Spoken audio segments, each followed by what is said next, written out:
My name is Stephanie Carson, and at 32, I've been secretly paying my parents' mortgage for 5 years.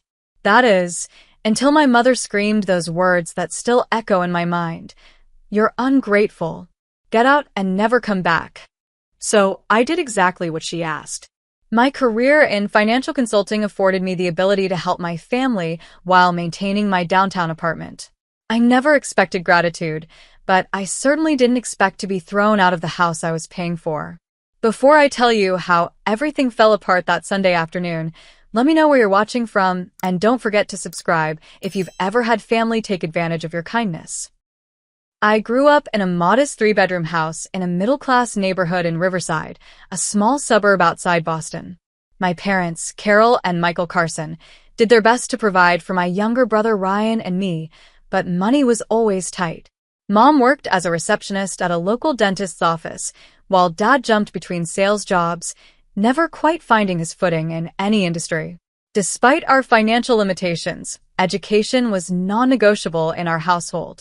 I threw myself into my studies, partly because I loved learning and partly because I recognized early on that academic success was my ticket to a more stable future. High school was a blur of advanced placement classes, volunteer work, and part-time jobs. While my friends were hanging out at the mall, I was tutoring underclassmen for extra cash that mostly went toward household expenses my parents couldn't cover. My hard work paid off when I received a full scholarship to Boston University's School of Business. Those 4 years were transformative. For the first time, I was surrounded by people who shared my ambition and drive. I graduated summa cum laude with a degree in finance and landed an entry-level position at Blackwood Consulting, a prestigious financial firm in downtown Boston. Just as my career was taking off, disaster struck at home. The economic downturn hit my father particularly hard. After being laid off from his latest sales position, he struggled to find new employment. At 54, with no specialized skills and an outdated resume, he faced rejection after rejection.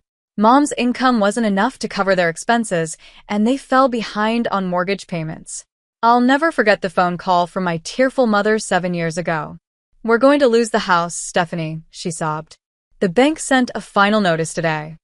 Without hesitation, I drained my modest savings account to bring their mortgage current. But I knew this was a temporary solution at best. After careful consideration, I approached their bank and made an arrangement they rarely offer. I would take over the mortgage payments directly, but keep my parents' names on the loan. The bank manager was skeptical but agreed after reviewing my financial statements and credit history. My parents would continue believing they were making the payments through an assistance program the bank had supposedly offered them. In reality, I was transferring the exact amount to the bank each month. Meanwhile, my career continued its upward trajectory. By 27, I had been promoted to senior financial consultant at Blackwood, with a corner office and a salary that allowed me to rent a beautiful one-bedroom apartment in Back Bay. Still, I maintained my childhood bedroom at my parents' house, staying over on weekends and for family dinners. The dynamics in our family had always been challenging. Mom, with her perpetual victim mentality, dominated every conversation with complaints about her job, her health, and the neighbors. Dad retreated further into himself with each passing year, choosing silence over confrontation. Ryan escaped the toxic environment as soon as he could, moving to Seattle for college and rarely returning even for holidays. I was the only one who remained connected, dutifully visiting every Sunday for dinner, listening to Mom's grievances, and offering solutions that were inevitably rejected. "You don't understand what it's like," she would say dismissively. "Your fancy job and apartment don't make you an expert on real life." The irony, of course, was that I understood their financial reality better than they did. I knew exactly how much they owed on their credit cards, substantial, how little they had saved for retirement, almost nothing, and how the house they'd lived in for 30 years would have been foreclosed upon years ago without my intervention. For 5 years, I maintained this precarious balance. I found satisfaction in my career, built meaningful friendships, and even dated occasionally, though relationships often fizzled when men realized how much of my emotional energy was devoted to my family. I told myself it was worth it to preserve the family home, to give my parents stability in their later years. But resentment grew alongside my contributions. Each backhanded comment from Mom about my privileged lifestyle stung more than the last. Each passive nod from Dad as Mom criticized my choices felt increasingly like betrayal. Still, family was family. I had been raised to believe that you stand by your people, no matter what.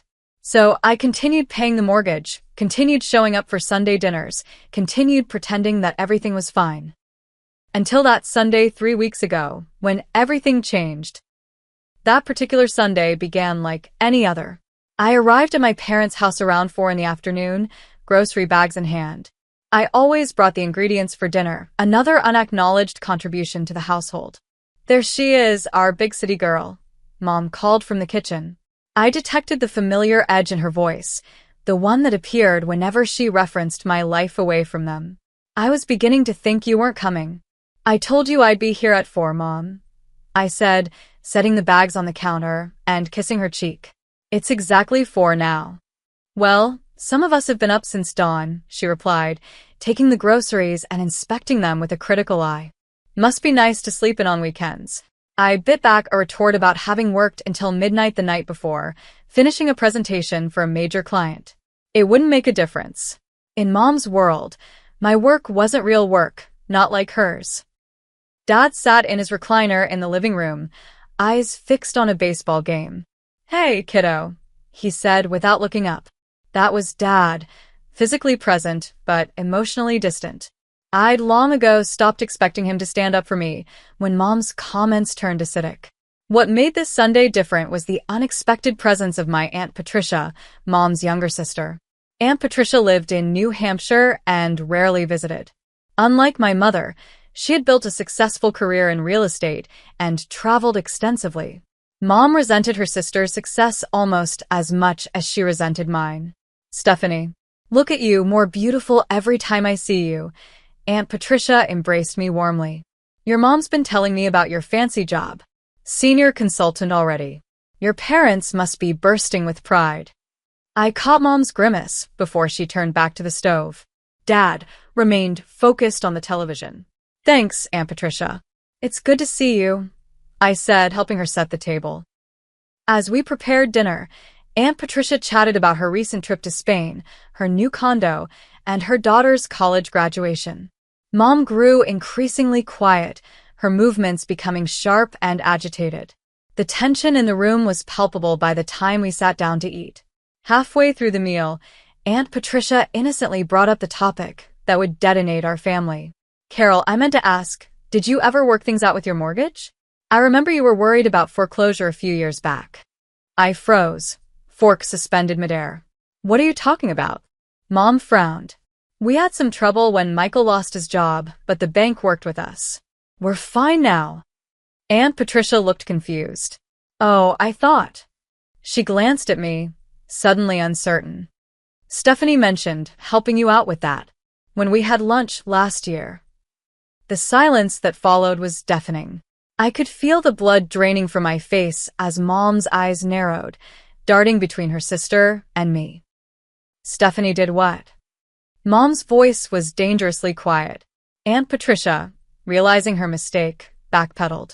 I might be misremembering. It was just... No, Mom interrupted, eyes fixed on me now. I want to hear what my daughter has been saying behind our backs. I set down my fork, heart racing. I wasn't saying anything behind your backs, Mom. You just what? She demanded. Been interfering in our financial business? Telling people we can't manage our own affairs? Dad finally looked up from his plate. Carol, maybe we should. No, Michael. I want to hear this. She turned back to me. Well, I took a deep breath. After 5 years of secrecy, maybe it was time for the truth. When Dad lost his job, you were 3 months behind on the mortgage. The bank was starting foreclosure proceedings. I paid the outstanding balance and arranged to make the monthly payments directly to the bank. The color drained from Mom's face, then returned with a vengeance. You did what? I've been paying your mortgage for the past 5 years, I said quietly. I wanted to help, and I knew you wouldn't accept it if I offered directly. So, you went behind our backs? made us look like charity cases. Mom's voice rose with each question. No one knows except the bank, me, and apparently Aunt Patricia, I said. It wasn't about charity. It was about keeping the family home. The family home, Mom repeated mockingly. You mean the home you think you own now? Is that why you're always offering suggestions about repairs and renovations? Because you think this is your house. Carol, Dad interjected. Stephanie was just trying to help. Help. Mom laughed bitterly. This isn't help. This is control. This is her thinking she's better than us, that we can't take care of ourselves. That's not true, I protested. I never thought. I know exactly what you thought. Mom cut me off. Poor Mom and Dad, so incompetent they need their successful daughter to rescue them. Did it make you feel important, Stephanie? Did it give you something to brag about to your fancy friends? The injustice of her accusation stung. For 5 years, I'd quietly paid their mortgage, never mentioning it to anyone except, apparently, Aunt Patricia during a moment of concern. I'd sacrificed my own financial goals, delayed buying my own home, limited my social life, all to ensure my parents' stability. I wasn't bragging, I said, struggling to keep my voice steady. I was worried about you losing your home. I had the means to help, so I did. Without asking, without telling us.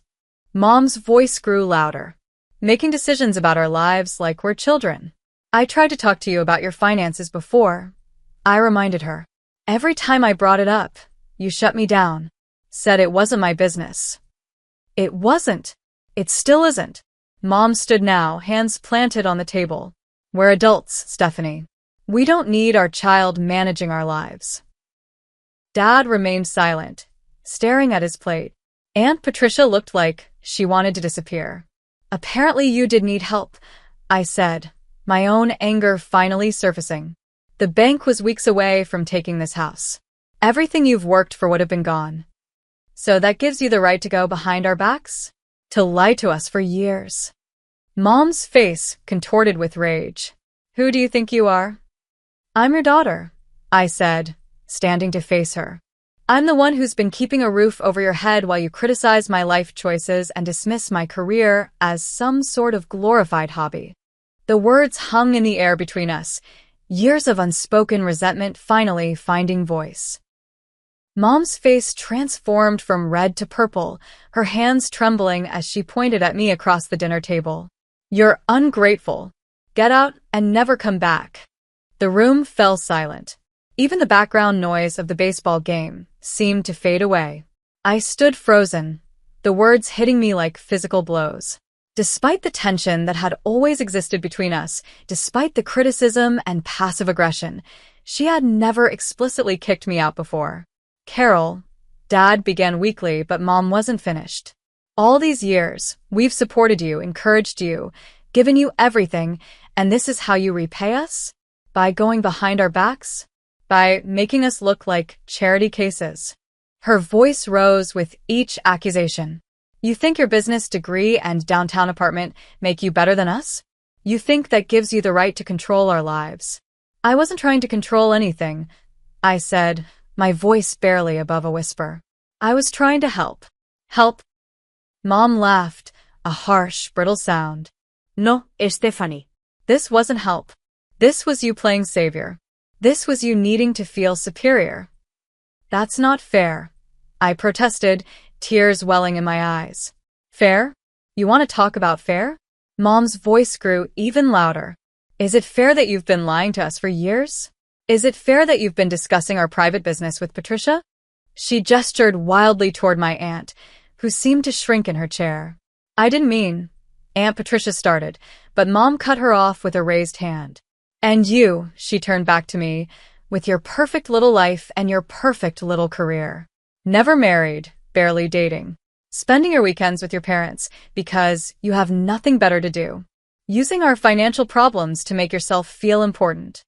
Each word was a dagger, precisely aimed at my deepest insecurities. I looked to Dad, silently pleading for intervention, but he remained quiet, eyes fixed on his plate. His silence felt like a betrayal worse than Mom's words. I think you should leave, Mom said, her voice suddenly cold and controlled. And don't bother coming back next Sunday. Or any Sunday. Since you seem to think this is your house, let me make it clear. It's not. It's our home, and you're no longer welcome in it. The finality in her tone made my stomach drop. I stood there, tears now flowing freely down my cheeks, unable to form a response. Carol, that's enough, Dad finally said, but it was too little, too late. Fine, I whispered, grabbing my purse from the back of my chair. If that's what you want, I'll go. Stephanie, wait. Aunt Patricia called after me as I headed for the stairs. She doesn't mean it. She's just upset. But I knew my mother. Once she made a declaration like this, she rarely backed down. And something inside me had finally broken. 5 years of unacknowledged support, of criticism and judgment, of walking on eggshells, it all culminated in this moment of absolute rejection. I climbed the stairs to my childhood bedroom, the room I still used during weekend visits. Looking around at the remnants of my youth, debate trophies, honor roll certificates, framed college degree, I felt a profound sense of disconnect. These achievements that had once seemed so important now felt hollow in the face of my mother's dismissal. I grabbed an overnight bag from the closet and stuffed it with the essentials, the clothes I kept here, toiletries, a few books. My hands moved mechanically while my mind reeled. Was this really happening? Was I really being thrown out of the house I had financially supported for years? As I packed, I could hear the muffled sounds of argument continuing downstairs, Mom's strident tones, Dad's quieter responses, Aunt Patricia's attempts at mediation. None of it mattered anymore. A line had been crossed that couldn't be uncrossed. I took one last look around the room, at the twin bed where I'd spent countless nights dreaming of a future where I could help my family, where my success would bring us all security and happiness. What a foolish dream that had been. With my bag slung over my shoulder, I descended the stairs. The argument in the dining room fell silent as I appeared. Stephanie, Dad started, rising from his chair, but I shook my head. Don't, I said, my voice surprisingly steady. Just don't. I've heard enough. You're really leaving? Just like that. Mom's tone suggested she hadn't expected me to actually go, despite her explicit demand. Isn't that what you want? I asked. For me to get out and never come back? Those were your exact words.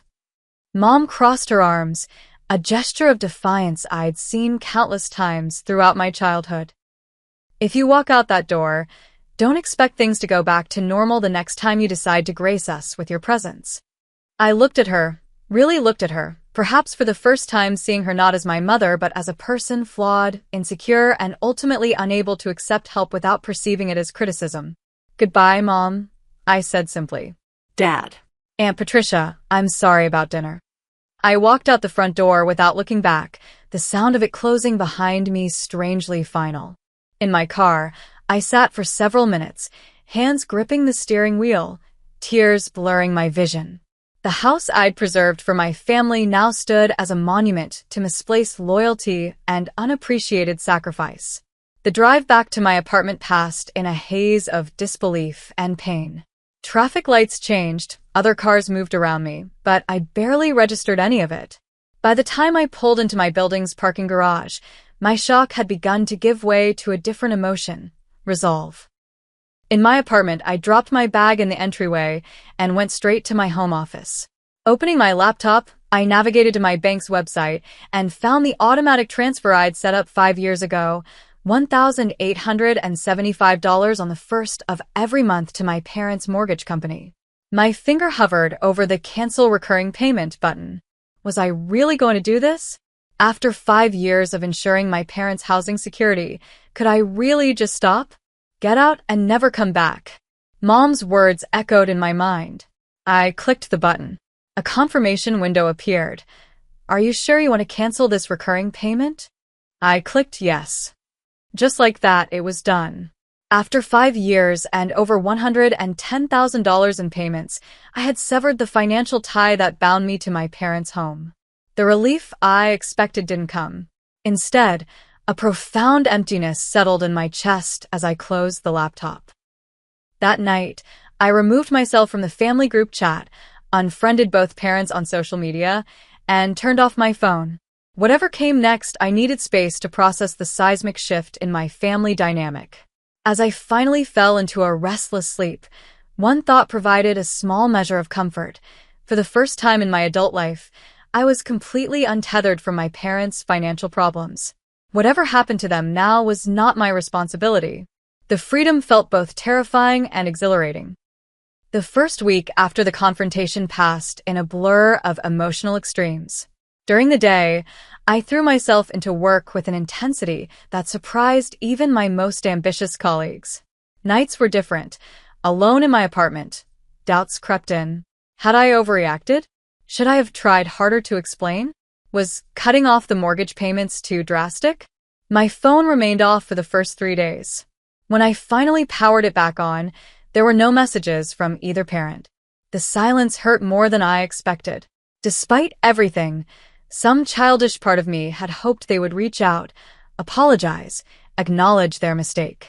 On day 4, my best friend Kimberly staged what she called an intervention at my apartment, arriving unannounced with takeout and wine. "You look terrible," she announced as I opened the door. "Thanks. Come right in," I replied dryly, stepping aside to let her pass. Kimberly was one of the few people who knew about my financial support of my parents. She'd been advising me to stop for years, calling it a toxic arrangement that enabled my mother's emotional manipulation. "So you finally did it," she said, unpacking containers of Thai food on my kitchen counter. "You finally stood up to Carol the Terrible." Despite everything, I felt a flare of defensiveness. "Don't call her that." Kimberly raised an eyebrow.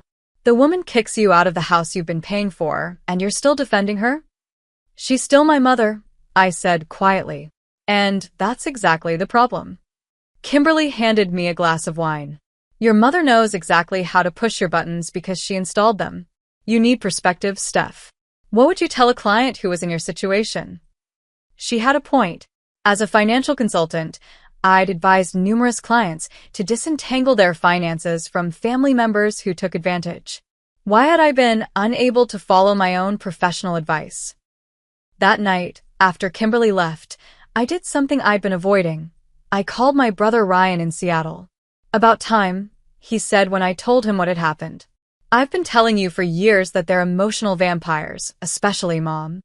"They're not that bad," I said automatically. "Stephanie, she threw you out of the house you've been paying for because you had the audacity to help them. In what universe is that not that bad?" When he put it that way, it was hard to argue. We talked for over an hour, the longest conversation we'd had in years.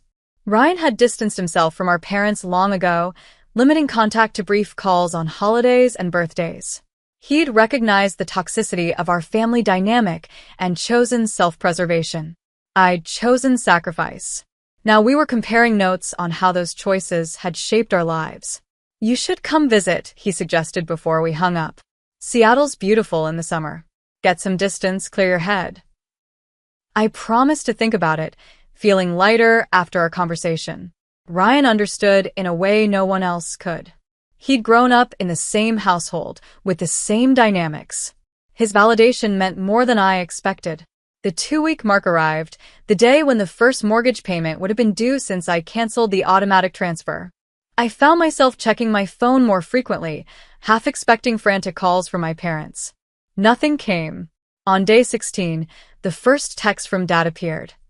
"How's work going? Mom made pot roast yesterday." The casual tone, as if nothing had happened, was so typical of my father that I almost laughed. His lifelong strategy of ignoring conflict was on full display. I didn't respond. 3 days later, another text. "Having trouble with the online banking. Can you help?" Again, I didn't respond. The vague reference to banking problems was clearly about the mortgage, but he couldn't bring himself to address it directly. By the beginning of week 3, the messages became more frequent and less subtle. "Dad. Bank called about the mortgage. Must be some mistake. Dad. Can you call when you get a chance? Important. Dad. Stephanie, please respond. It's about the house." Still, I maintained my silence. Years of unacknowledged support had culminated in being thrown out. If they wanted to discuss the mortgage now, they would need to acknowledge what had happened. Then came the first contact from Mom, 20 days after she'd told me to get out and never come back. The bank says we're behind on payments. Fix this immediately. No palegui. No acknowledgement of her words or actions. Just a demand that I fix the problem. The audacity was breathtaking. More messages followed, increasing in urgency as the bank presumably began their collection process. Dad. We received a late notice from the bank. They're threatening additional fees. Mom. I don't know what game you're playing, but it needs to stop. Call me. Dad, please call. Mom's very upset about the bank letters. The old Stephanie would have caved by now, called the bank, and made arrangements to bring the mortgage current. But something fundamental had shifted inside me during those 3 weeks of separation. I'd started therapy, at Kimberly's insistence, with a counselor who specialized in family dynamics. Dr. Matthews had introduced me to concepts like emotional blackmail and financial enabling that put my relationship with my parents in a harsh but clarifying light. 25 days after the confrontation, the message I'd been both dreading and expecting arrived from Dad. Bank called. They've started foreclosure proceedings. We need to talk. I stared at my phone, heart pounding. This was the moment of truth. The house I'd grown up in, the home I'd secretly preserved for years, was now at risk. And for the first time, I recognized a simple truth. It wasn't my responsibility to save it. That evening, my doorman called up to announce a visitor. Michael Carson is here to see you, Miss Carson. Should I send him up? Dad had never visited my apartment before. In the 5 years I'd lived there, neither of my parents had shown any interest in seeing my home. I'll come down, I told the doorman, not ready to welcome Dad into my personal space. In the lobby, Dad looked smaller somehow, his shoulders hunched, his expression anxious. When he saw me, relief washed over his face. Stephanie, thank God. You haven't been answering our calls or texts. We've been worried sick. The concern might have touched me once. Now I recognized it for what it was. Concern about the foreclosure, not about me. Hi, Dad, I said, keeping my voice neutral. Why are you here? He glanced around the lobby, clearly uncomfortable having this conversation in a semi-public space. Can we talk somewhere private? We can sit over there, I said, gesturing to a small seating area in the corner of the lobby. It was empty, offering minimal privacy, without the intimacy of my apartment. As we sat down, I noticed how tired Dad looked. The past 3 weeks had clearly taken a toll on him. For a moment, guilt tugged at my heart, but I pushed it away. I hadn't created this situation. I had simply stopped enabling it. Stephanie, he began, his voice low and urgent. Why did you stop paying the mortgage? The directness of Dad's question caught me off guard. After years of avoiding difficult conversations, years of dancing around the truth, he had finally asked something straightforward. It was almost refreshing. Why do you think, Dad? I asked, maintaining eye contact. He shifted uncomfortably in his seat. Is this about what your mother said? You know how she gets. She didn't mean it. Which part didn't she mean? The part where she called me ungrateful? Or the part where she told me to get out and never come back? Dad winced. She was upset. You know how she is when she feels attacked. I wasn't attacking her, I said, keeping my voice calm and measured despite the emotions churning inside me. I was explaining that I've been paying your mortgage for 5 years. That's not an attack, it's a fact. But stopping the payments without warning, he trailed off, running a hand through his thinning hair.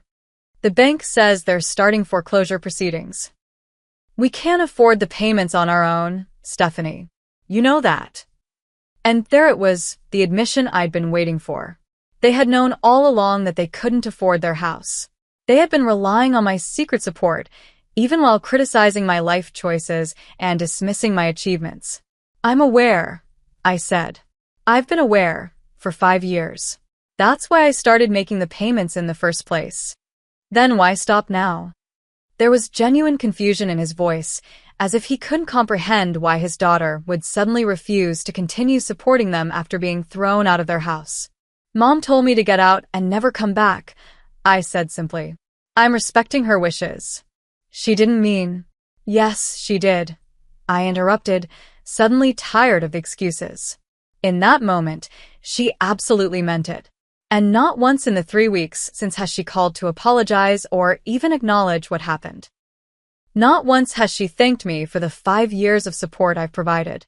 Instead, she sent a text demanding that I fix the mortgage problem, as if it's my responsibility to maintain a house I'm no longer welcome in. Dad fell silent, his eyes dropping to his hands. For the first time, I wondered if he was actually hearing me. "Dad, do you realize what you're asking? You want me to continue paying for a house that I've been explicitly told I'm not welcome in? How does that make sense?" "She was just angry," he mumbled, but the defense sounded weak even to him. "And I'm hurt," I countered. "I've spent years supporting you both, emotionally and financially. I've endured Mom's criticism, her backhanded comments about my career and life choices. I've watched you sit silently by while she belittled me. And when the truth finally came out about the mortgage, instead of gratitude, I got accusations and rejection." He looked up, and I saw something unexpected in his eyes. Shame. "We've relied on you too much," he admitted quietly. "It wasn't fair." The simple acknowledgement, after years of silence and avoidance, hit me harder than I expected. My throat tightened, and I had to take a deep breath before responding. "No, it wasn't," I agreed. "It wasn't fair to expect me to subsidize your lifestyle while treating me like I was somehow less worthy of respect because of my success. I never thought—" "That's just it, Dad," I cut in gently. "You never thought about it at all. You accepted the arrangement because it was convenient. You let Mom dictate the emotional tone of our family because confronting her was too difficult. You've been a passive observer in your own life, and you've allowed her to treat me terribly because standing up to her would disrupt her comfort." The harsh truth hung between us. Dad's shoulders slumped further, and for a moment, I thought he might cry. When he spoke again, his voice was barely audible. "You're right. I've failed you, Stephanie. As a father, I should have protected you, supported you. Instead, I let your mother's insecurities and jealousy dictate how we treated you." He looked up, meeting my eyes directly. "I'm sorry. Truly sorry." In all my years, I could count on one hand the number of times I'd heard my father apologize for anything. The sincerity in his voice was unmistakable, and despite everything, I felt a small crack in the wall I'd built around my heart. "I appreciate that," I said carefully. "But an apology from you isn't enough. Mom needs to acknowledge what happened and take responsibility for her words and actions." Dad nodded slowly. "She's struggling, Stephanie. The bank letters, the threat of foreclosure, it's forcing her to confront some hard truths about our financial situation and how we've treated you. She's not in a good place." "That's not my responsibility," I said, more sharply than I intended. Softening my tone, I added, "I can't keep setting myself on fire to keep you both warm. It's destroying me." "I understand," Dad said, and for once, I believed he actually did. "What do you need from us? What would make this right?" The question surprised me. In all our years of family dysfunction, no one had ever asked what I needed. I took a moment to consider my answer carefully. "I need Mom to apologize, genuinely apologize, not just because she wants the mortgage payments to resume. I need acknowledgement of the support I've provided and the way I've been treated. And most importantly, I need to establish clear boundaries moving forward. Our relationship can't continue as it has been." Dad nodded thoughtfully. "Would you be willing to come to the house for conversation? All 3 of us, talking openly and honestly?" The prospect of returning to the house where I'd been rejected was daunting, but I recognized the necessity of facing this situation directly. "Under certain conditions," I said. "It needs to be a calm, respectful discussion. At the first sign of Mom becoming defensive or attacking, I'm leaving.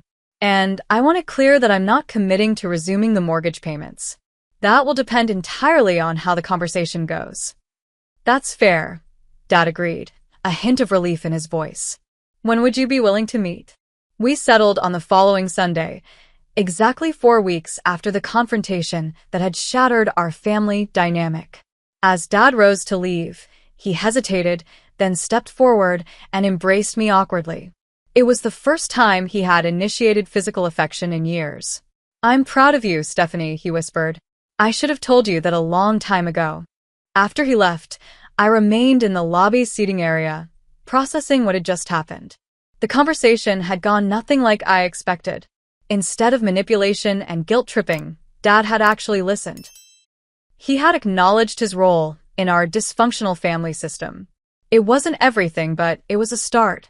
Back in my apartment, I called my therapist for an emergency session to prepare for the upcoming family meeting. Dr. Matthews helped me develop strategies for maintaining boundaries, recognizing manipulation tactics, and expressing my needs clearly without being derailed by emotional responses. "Remember," she advised as our session ended, "you're not responsible for their reactions or emotions. You can only control your own behavior. Stay grounded in your truth." I spent the days leading up to Sunday's meeting alternating between determination and anxiety. Kimberly offered to be on call during the meeting, ready to provide an escape or support if needed. Ryan called daily from Seattle, coaching me through potential scenarios and reminding me that I had the right to walk away if things turned toxic. When Sunday arrived, I drove to my parents' house with a strange sense of detachment. This building that had once been home now felt foreign, a site of pain rather than comfort. As I parked in the driveway, I took several deep breaths, centering myself in the way Dr. Matthews had taught me. "You've got this," I whispered to myself as I approached the front door. "Whatever happens, you're going to be okay." I rang the doorbell rather than using my key, a small act that symbolized my new status as a visitor rather than a member of the household. Dad opened the door immediately, as if he'd been waiting nearby. "Stephanie," he said with evident relief. Come in. "Your mother's in the living room." I stepped inside, bracing myself for whatever came next. The familiar scent of the house, a mixture of Mom's floral perfume and the lemon polish Dad used on the furniture, brought a wave of nostalgia that I quickly suppressed. This wasn't about the past, it was about defining the future. Mom sat rigidly on the couch, her face a careful mask. Dad took a seat beside her, leaving me the armchair across from them. The coffee table between us felt like a demilitarized zone. "Thank you for coming," Dad began, clearly having rehearsed this opening. "We appreciate you being willing to talk." I nodded but didn't speak, waiting to see how Mom would respond. For several uncomfortable seconds, silence filled the room. Finally, she cleared her throat. "The bank called again yesterday," she said. "They're moving forward with foreclosure proceedings." Not an apology. Not an acknowledgement. Just another statement about the mortgage. I felt disappointment settle in my stomach. "Is that all you have to say to me?" I asked quietly. Mom's eyes flashed with a familiar defensiveness, but Dad placed a hand on her arm, a silent reminder of whatever conversation they'd had before my arrival. Mom faltered, then tried again. "I may have overreacted that day." "May have," I echoed. Dad gave her an encouraging nod. "I did overreact," she amended, the words clearly difficult for her. "I shouldn't have told you to leave. It was a start, however small." "Why did you?" I asked, maintaining eye contact. Mom shifted uncomfortably. "I was embarrassed. Humiliated. Finding out that you'd been paying our mortgage for years, that we couldn't manage on our own, and in front of Patricia, of all people." The mention of Aunt Patricia's name revealed more than Mom probably intended. This wasn't just about the mortgage. It was about appearance, about pride, about her ongoing competition with her more successful sister. "So your pride was more important than acknowledging the help I've provided for 5 years?" I kept my tone neutral, not accusatory. "It wasn't like that," Mom protested, but Dad interjected. "Yes, it was, Carol. That's exactly what it was like." His firm tone surprised both Mom and me. Our pride, our unwillingness to admit we needed help, led us to take advantage of Stephanie's generosity while never properly acknowledging or thanking her. Mom's lips thinned into a line, but she didn't contradict him. "Progress, of a sort," I decided it was time to lay everything on the table. Reaching into my bag, I withdrew a folder containing printouts of every mortgage payment I'd made over the past 5 years. I placed it on the coffee table and slid it toward them. "This is what I've contributed," I said simply. $112,500 over 5 years. Every payment made on time, without fanfare or acknowledgement. All while enduring criticism about my career, my lifestyle, and my choices. Mom stared at the folder but didn't open it. Dad reached for it with trembling hands, flipping through the pages with growing dismay. "I had no idea it was this much," he murmured. "That's because neither of you ever asked," I pointed out. "You accepted the help without question, without gratitude, and ultimately, with resentment rather than appreciation." Mom's eyes remained fixed on the folder, her expression unreadable. When she finally spoke, her voice was barely audible. "I don't know what to say." "Thank you would be a start," I suggested, followed by a genuine apology for the things you said when you threw me out of this house. She flinched at my directness, but finally raised her eyes to meet mine. "Thank you," she said, the words sounding strange coming from her. "And I'm sorry for what I said." I didn't mean it. It wasn't perfect. There was still a defensive quality to her tone, but it was more than I'd ever received from her before. I nodded my acknowledgement, waiting to see if she would elaborate. "I was jealous," she admitted after another long pause, surprising me with her candor. "Watching you succeed, build your career, afford things we never could, it made me feel like a failure. Like everything your father and I worked for wasn't good enough." "I never thought that," I said softly. "I know. That was my issue, not yours." Mom's hands twisted in her lap.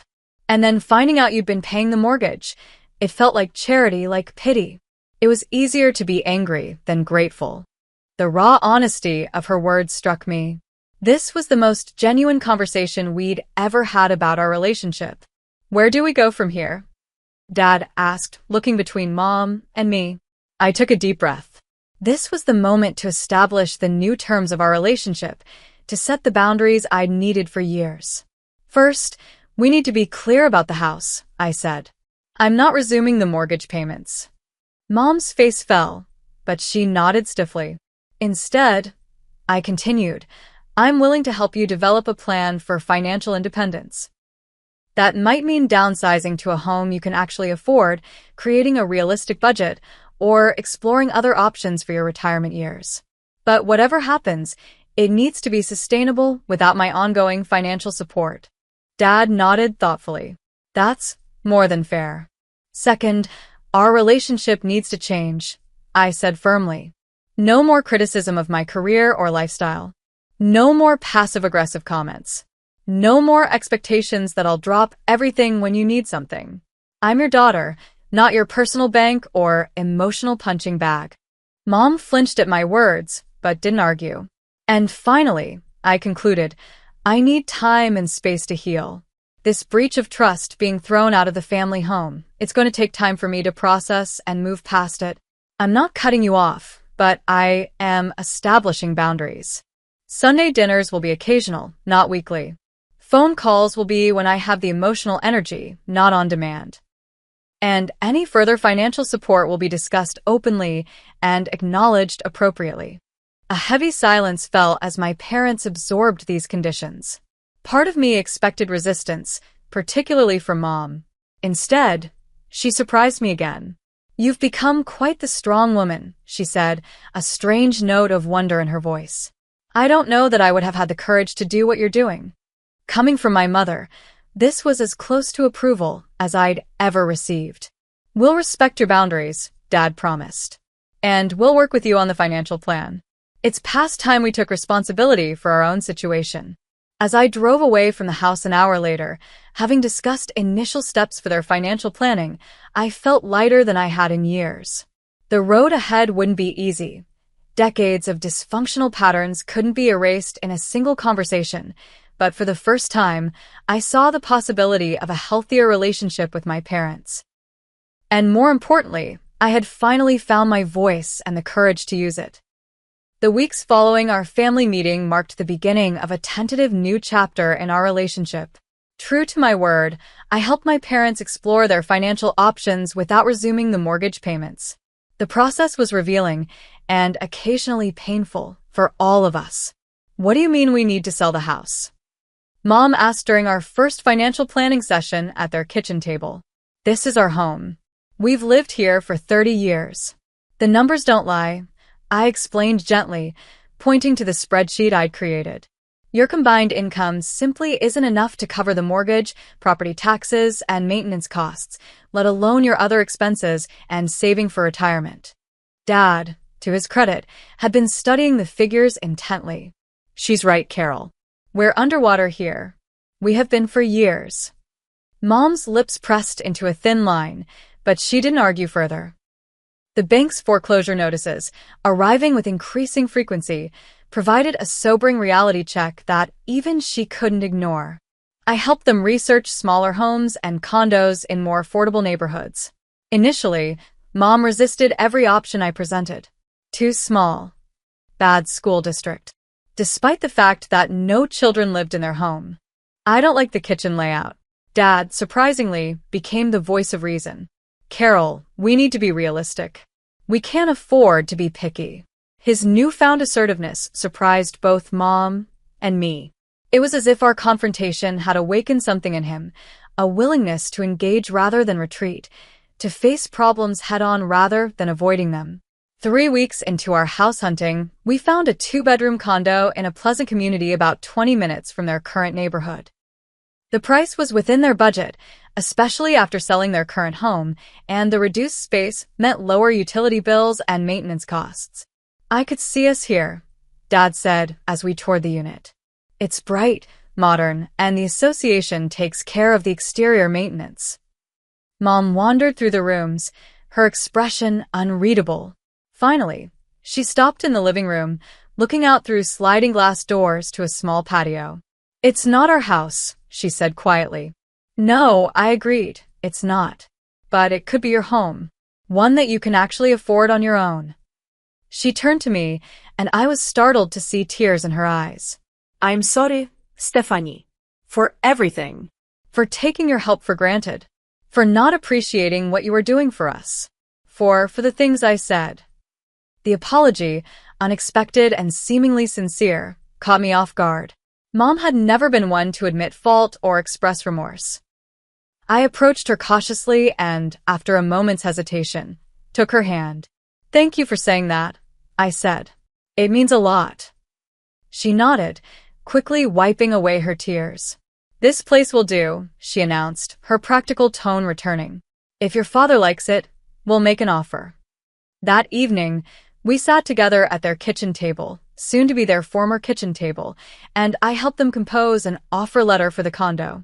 As we worked, I noticed a new dynamic emerging between my parents. Dad was more vocal, offering opinions and making decisions rather than deferring to Mom as he had for decades.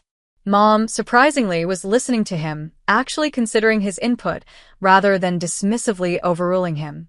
You two seem different, I observed as we finished the paperwork. Dad glanced at Mom, a small smile playing at his lips. Let's just say we've had some long overdue conversations. After you left that day, Mom added, not meeting my eyes, your father finally stood up to me. Told me exactly what he thought about how I'd treated you all these years. It wasn't pretty, Dad admitted, but it was necessary. The revelation that Dad had defended me, had actually confronted Mom about her behavior, was both shocking and deeply moving. All those years of silence, of passive acceptance, perhaps he had been paying more attention than I'd realized. Their offer on the condo was accepted, and we entered the whirlwind process of preparing their house for sale. Decades of accumulated possessions had to be sorted, sold, donated, or discarded. It was physically exhausting but emotionally clarifying for all of us. Do we really need 5 sets of dishes? I asked Mom as we tackled the kitchen cabinets. She held a chipped plate from a set I remembered from early childhood. This was my mother's, she said softly. But no, we don't need 5 sets. By the time we finished, they had downsized their possessions by more than half. The house, cleared of clutter and freshly painted, sold within 2 weeks for enough to pay off the remaining mortgage and provide a comfortable cushion for their new life. Moving day was bittersweet. As the last boxes were loaded onto the truck, I found Mom standing in the empty living room, looking around with a mixture of sadness and resignation. 30 years, she murmured as I approached. We brought you and Ryan home to this house. You took your first steps right there. She pointed to a spot near the fireplace. It's just a house, Mom, I said gently. The memories come with us. She nodded, blinking rapidly. You're right. And this new place, it's a fresh start. For all of us. The day they moved into the condo, I helped them unpack and arrange their remaining furniture. The smaller space actually suited their reduced possessions perfectly, creating a cozy, manageable environment. By evening, we had the essentials unpacked, and I ordered takeout for the three of us. As we sat at their new dining table, eating Chinese food from containers, Dad raised his water glass in a toast. To new beginnings, he said. And to our daughter, who had the courage to force us to face reality. Mom raised her glass as well. To Stephanie, she echoed, meeting my eyes with genuine warmth. Thank you.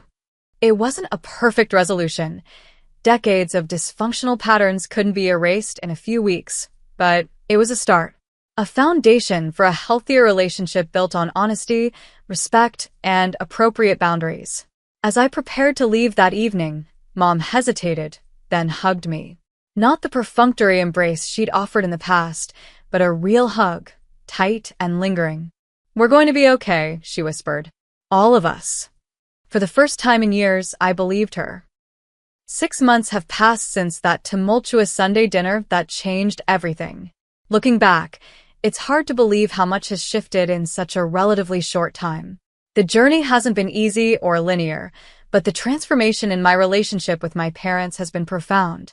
Mom and Dad have settled into their condo, creating a comfortable home that genuinely reflects their current life stage. The financial plan we developed together has given them stability and independence for the first time in years. They live within their means now, no longer relying on my secret support to maintain an unsustainable lifestyle. Dad has taken charge of their finances, meticulously tracking expenses and planning for their retirement. He's found purpose in this role, often calling me to proudly report how they've stayed under budget for the month or managed to add to their modest savings. The passive man who once avoided conflict at all costs has been replaced by someone who actively engages with life's challenges. Mom's transformation has been more nuanced, but equally significant.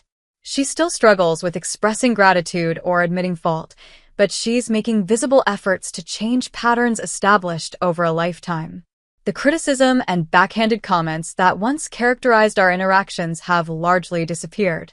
In their place is a tentative appreciation for who I am, not who she wishes I would be. Last month, she surprised me by asking thoughtful questions about my latest project at work, actually listening to my responses without dismissive comments about my fancy job. It was a small moment, but it represented enormous progress. Our relationship has found a new rhythm. We speak on the phone once a week rather than my previous daily calls fielding complaints and crises. Sunday dinners happen monthly instead of weekly, and I leave these gatherings feeling energized rather than drained. Most importantly, I no longer measure my worth as a daughter by the sacrifices I make or the financial support I provide.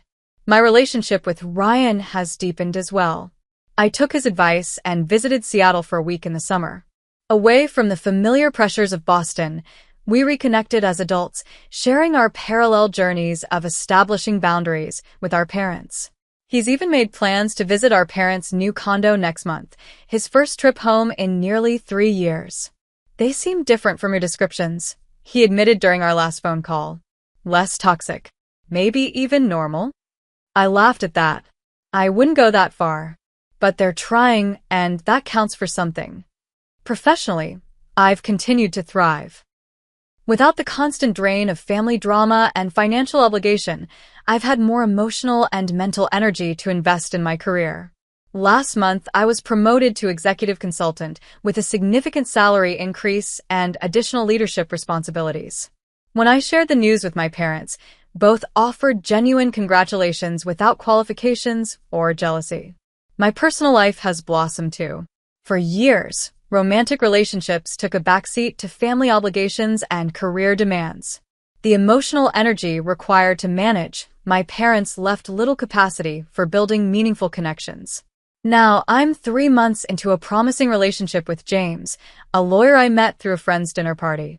He's kind, thoughtful, and most importantly, respectful of my boundaries. "Your family sounds complicated," he commented after I shared an abbreviated version of recent events. But whose isn't? That simple acknowledgement, that family complexity is universal rather than something to be ashamed of, was refreshingly validating. The greatest change, though, has been internal. The guilt that once permeated my existence has largely dissipated. I no longer feel responsible for my parents' financial security or emotional well-being. I've recognized the difference between supporting and enabling, between generosity and martyrdom. Dr. Matthews, my therapist, has helped me understand that my worth isn't tied to what I provide for others. "You are valuable simply because you exist," she reminded me in our most recent session. "Not because you pay bills or solve problems or sacrifice your needs for others." It's a simple concept, but one that's taken me 32 years to truly internalize. Looking back at that painful Sunday confrontation, I can now see it as the necessary catalyst for change. My mother's harsh words, "You're ungrateful. Get out and never come back," initially felt like rejection.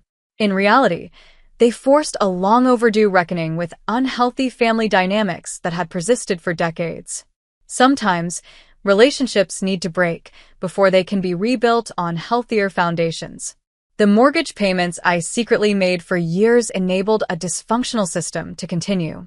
It wasn't until I stopped, until I respected my mother's words literally and removed myself from the equation, that genuine change became possible. The most valuable lesson I've learned through this journey is that true love includes boundaries. Sacrificing my own well-being to shield my parents from the consequences of their financial choices wasn't actually loving, it was codependent.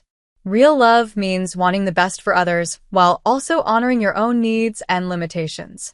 I still care deeply about my parents' welfare, but I now express that care in healthier ways, offering guidance rather than rescue, support rather than salvation. The result has been transformative for all of us.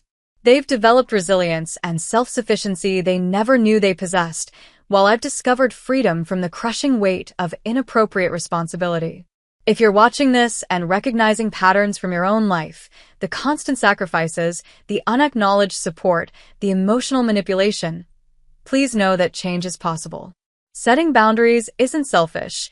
It's necessary for healthy relationships. You deserve appreciation for your contributions. You deserve respect for your choices. Most importantly, you deserve relationships that energize rather than deplete you.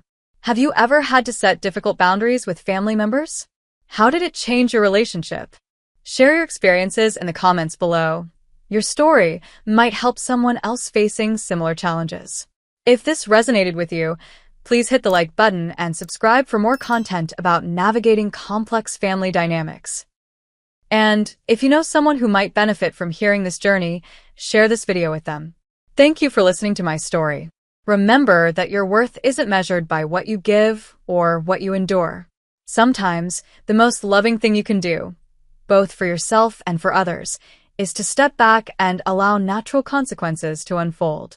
In that painful space of truth, genuine healing can finally begin.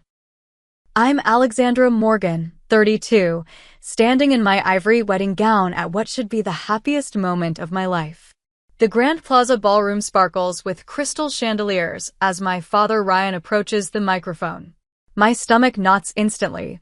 Throughout my life, his words cut deeper than knives, each criticism perfectly aimed to wound. Little does he know about the empire I've built in silence, the success I've hidden from my family for years. The bank statements in my assistant's tablet would shock everyone in this room. Where are you watching from today? Drop it in the comments, hit subscribe, and let me know if you've ever kept a massive secret from your family while they underestimated everything about you. Growing up in our Beacon Hill brownstone in Boston meant living under the shadow of generations of Morgan success. Our family wasn't old money, but my father Ryan desperately wanted us to be. He'd built Morgan Business Solutions from the ground up, providing corporate logistics consulting to Fortune 500 companies. To the outside world, we were the perfect family. Father the successful businessman, mother the gracious hostess, brother the heir apparent, and me, well, I was just there. My father had specific ideas about success, all revolving around traditional business paths, prestigious universities, and the right connections. My mother, Grace, though loving in her quiet way, always deferred to him. "Your father knows best," Alexandra, became her mantra whenever I questioned his decisions or judgments. She valued appearances above all, hosting dinner parties where she'd parade my brother's achievements while I was asked to help serve dessert. Ethan, my brother, 3 years older and infinitely more favored, followed our father's path precisely. Right schools, right internships, right attitude. When he joined the family business after college, my father practically threw a parade. "This is what carrying on a legacy looks like," he announced at Ethan's welcome dinner. I sat quietly, picking at my food, invisible as usual. My crime? Being different. While Ethan excelled at economics and business administration, I fell in love with computers and coding. At 12, I built my first rudimentary program. At 14, I was redesigning our school's internal website after hours. My report cards showed straight A's, but because they were in impractical subjects like computer science and advanced mathematics, they were met with indifference. "Computers are for playing games, Alexandra, not for building a future," my father said when I showed him my first coded project at 13. He barely glanced at the screen before dismissing it and turning back to his Wall Street Journal. The science fair in sophomore year of high school became a pivotal memory. I developed a prototype algorithm that could predict traffic patterns and suggest optimal routes, pretty advanced for a 16-year-old in the early 2000s. I won first place and qualification for the state competition. When I called home with the news, my mother said, "That's nice, dear," while I heard my father in the background. "Beginner's luck. Wait until she faces real competition." I did face that real competition at the state level, and won again. The local newspaper featured my project. My father's response? "Don't let this go to your head. This won't pay the bills." That same year, I developed my first app concept, a precursor to what would become my future company's core product. When I explained the idea to my parents over dinner, outlining the market potential and programming requirements, my father laughed. "Alexandra, stop wasting time on these fantasies. This is why your cousin Jennifer is already interning at Goldman Sachs while you're playing with computer games." My mother added, "Honey, maybe focus more on subjects that could get you into your father's alma mater. Technology is a fad, but business skills are forever." The college application process became a battleground. I wanted MIT or Stanford for their computer science programs. My father insisted on Harvard Business School, his alma mater. When my MIT acceptance arrived with a partial scholarship, he refused to pay the remaining tuition. "I'm not funding this rebellion," he declared. "Harvard offered you a spot based on my recommendation. You'll study business administration like we discussed, or you'll pay your own way." I chose freedom. With my savings from tutoring, a student loan, and working 20 hours a week at the campus tech support center, I funded my first semester at MIT. The tiny apartment I shared with 3 other students was a far cry from our Beacon Hill home, but it was the first space where my ideas weren't immediately dismissed. My mother called weekly, her voice always tinged with disappointment. "Your father might reconsider if you'd just transfer to Harvard for spring semester," she'd suggest. "Ethan's already being groomed for management. Don't you want to be part of the family legacy?" The family legacy had never included me anyway. At holiday gatherings, I became the cautionary tale. Alexandra's phase, they called my education and interests. My cousin Jennifer, with her investment banking internship, receive toasts while I was asked when I'd get serious about life. Even when I made the dean's list, the achievement was minimized. Computer stuff might be easy for you, my father said during a rare campus visit, but Ethan is managing real business challenges. The constant comparisons and dismissals built walls around my heart, brick by brick. Each criticism became motivation, each dismissal a challenge to prove them wrong. Not for their approval anymore. I'd given up on that, but for myself. By junior year, when I developed my first marketable software solution and won the campus entrepreneurship grant, I stopped sharing my achievements with my family entirely. Their reactions only dampened my spirit and resolve. Instead, I poured that energy into building something they could never dismiss, though they wouldn't know about it until years later, on what should have been the happiest day of my life. MIT became my sanctuary and battlefield simultaneously. The sanctuary came from finally being surrounded by people who spoke my language, code, algorithms, innovative thinking. The battlefield emerged from the constant struggle to stay afloat financially while maintaining academic excellence. My father's ultimatum about Harvard remained firm, so I cobbled together a financial existence through multiple jobs. Mornings at the campus coffee shop from 5 a.m. to 9 a.m., classes until afternoon, evenings at tech support, and weekends doing freelance coding projects. Sleep became a luxury I could rarely afford. My tiny shared apartment in Cambridge was a far cry from Beacon Hill. 4 of us crammed into a 2-bedroom with furniture salvaged from curbs and thrift stores. The winter of sophomore year, our heating failed for 2 weeks. I coded wearing fingerless gloves, a scarf, and 3 sweaters, refusing to call home for help. During an advanced programming structures class, I met Professor Diana Hayes, a former Silicon Valley executive who'd chosen academia after selling her security software company. She noticed my project during lab hours and stayed late discussing its potential applications. "You're thinking too small," she told me, circling portions of my code. This algorithm could revolutionize how enterprises manage distributed workforces. "Have you considered commercial applications?" Professor Hayes became the mentor I'd never had. She introduced me to industry contacts, recommended additional coursework, and most importantly, believed in my vision when no one in my family did. The truly innovative never fit neatly into existing structures, she told me during one late-night coding session. "Your family wants you to follow a path they understand. You're creating one they can't even imagine." In the student housing lottery the following year, I was randomly assigned Jenna Wilson as a roommate. A business school student with a minor in computer science. Initially, we seemed mismatched, her extroverted energy against my intense focus. But at 2 a.m., finding her still awake analyzing market trends while I debugged code, something clicked. "Your algorithm could solve the exact problem I'm studying in my distribution systems course," she said, peering over my shoulder. "Have you ever thought about turning this into a startup?" Our complementary skills formed the foundation of what would become Morgan Innovation Technologies, though at the time, we just called it the project. Jenna understood markets and business models. I understood technology and programming. Together, we entered the campus entrepreneurship competition with a prototype platform that could optimize supply chain logistics in real time. We won first place and $50,000 in seed funding. When I called home with the news, my mother answered.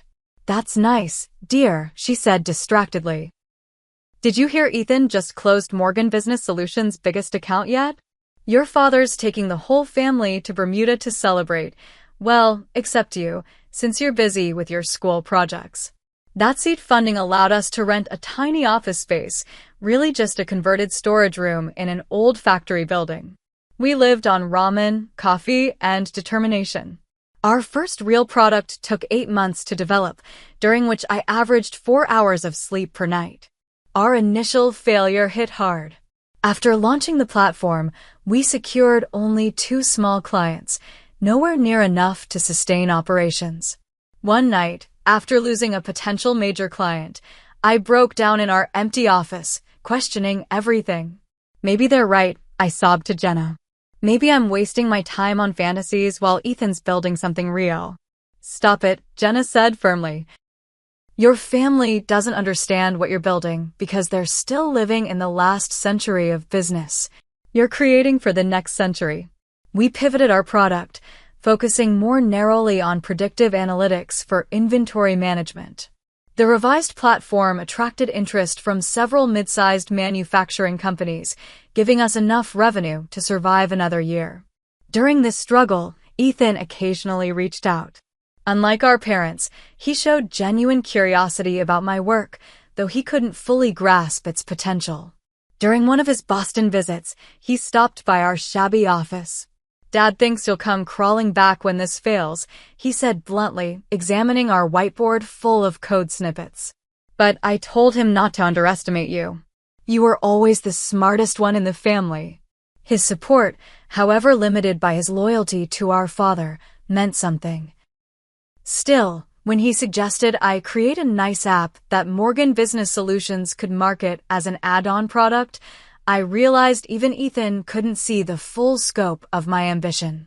At a tech conference in Chicago, where we were exhibiting our platform with a homemade banner and demo laptops held together with duct tape, I met Michael Bennett. He was presenting his research on machine learning applications in logistics, directly relevant to our technology. Unlike the dismissive venture capitalists we'd pitched to, Michael immediately grasped the revolutionary potential of our platform. With dark-rimmed glasses, perpetually tousled hair, and an infectious enthusiasm for innovation, he embodied everything my family disdained and everything I admired. Your algorithm is solving problems most companies don't even realize they have yet, he said over coffee after his presentation. That's the hallmark of truly disruptive technology. Our professional relationship quickly evolved into friendship, then into something deeper. Michael joined our team as Chief Research Officer, bringing both his technical expertise and a small personal investment that kept us afloat during a particularly difficult quarter. Dating while building a startup created its own challenges. Our idea of romance became shared pizza at 1 a.m. while debugging code, or celebrating small victories with a bottle of cheap champagne on the office rooftop. Michael never complained about canceled dates when server issues arose, or when I fell asleep mid-conversation after 20-hour workdays. We're building something that matters, he'd say, bringing me coffee and a protein bar when I'd worked through the night. That's worth a few sacrifices. When we'd been dating for 8 months, Michael accompanied me to a cousin's wedding. It was his first encounter with the Morgan family dynamics. He watched in stunned silence as my father praised Ethan's recent promotion at Morgan Business Solutions, then introduced me to relatives as Alexandra, who's still figuring things out with her computer hobby. Later that night, Michael asked, "Why don't you tell them about the company? About our recent successes?" I shook my head. They've spent my whole life telling me what I'm doing isn't valuable or important. I'm not giving them the chance to diminish this too. When we succeed, truly succeed, they'll find out along with everyone else. Little did I know then how dramatically that revelation would eventually come. The real turning point came during our 3rd year of operations. After countless rejections, pivots, and near bankruptcies, we finally developed what the market had been waiting for, though it didn't know it yet. Our platform combined predictive analytics, machine learning, and supply chain optimization in a way that could save enterprise clients millions in operational costs. The breakthrough came from an insight during a sleepless night. Instead of creating something better than existing solutions, we needed to create something entirely different, a platform that could learn, adapt, and predict business needs before they became problems. Jenna leveraged her network to secure a meeting with Westfield Manufacturing, a mid-sized company struggling with inventory management. Their CEO, skeptical but desperate, agreed to implement our system as a pilot program. Within 3 months, we'd saved them 27% on operational costs and reduced delivery delays by 40%. They became our case study, our reference, and our gateway to larger clients. Strategic decisions shaped our growth trajectory. I chose to operate under the business name Morgan Innovation Technologies, a subtle nod to my family name that they remained completely unaware of. Our corporate materials listed me as A. Morgan, CEO, rather than Alexandra, creating just enough distance to prevent accidental discovery. Our series of funding round brought in $5 million from venture capitalists who finally recognized our potential. We moved from our shabby office to a modest but professional space in Cambridge's tech corridor. The team expanded beyond Jenna, Michael, and me to include 15 specialized engineers and business developers. Amanda Pierce joined as our CTO after leaving a prestigious position at a major tech company. "I can work anywhere," she told me during her interview. "I want to work somewhere that's actually innovating, not just iterating." The early days of rapid growth required brutal hours and difficult decisions. I missed holidays, birthdays, and family events, always with the excuse of school projects or temporary consulting work, never revealing that I was building a multi-million-dollar company. My relationship with Michael deepened through these challenges. He understood my drive because he shared it. When I worried about the mounting distance between my family and me, he reminded me of the vision we were building toward. "You're creating something that will change how businesses operate," he said during a rare weekend away in Vermont. "Your family will understand eventually." Our expansion into international markets happened almost accidentally. A Canadian client referred us to their European partner, who implemented our system across their operations in Germany and France. Suddenly, we were coordinating across time zones, cultures, and regulatory frameworks. The company valuation hit $20 million after our Series B funding round. I remembered sitting alone in our conference room after everyone had left, staring at the term sheet in disbelief. The struggling student who could barely afford ramen now ran a company worth 8 figures. Yet my family still thought I was finding myself in some vague tech support role.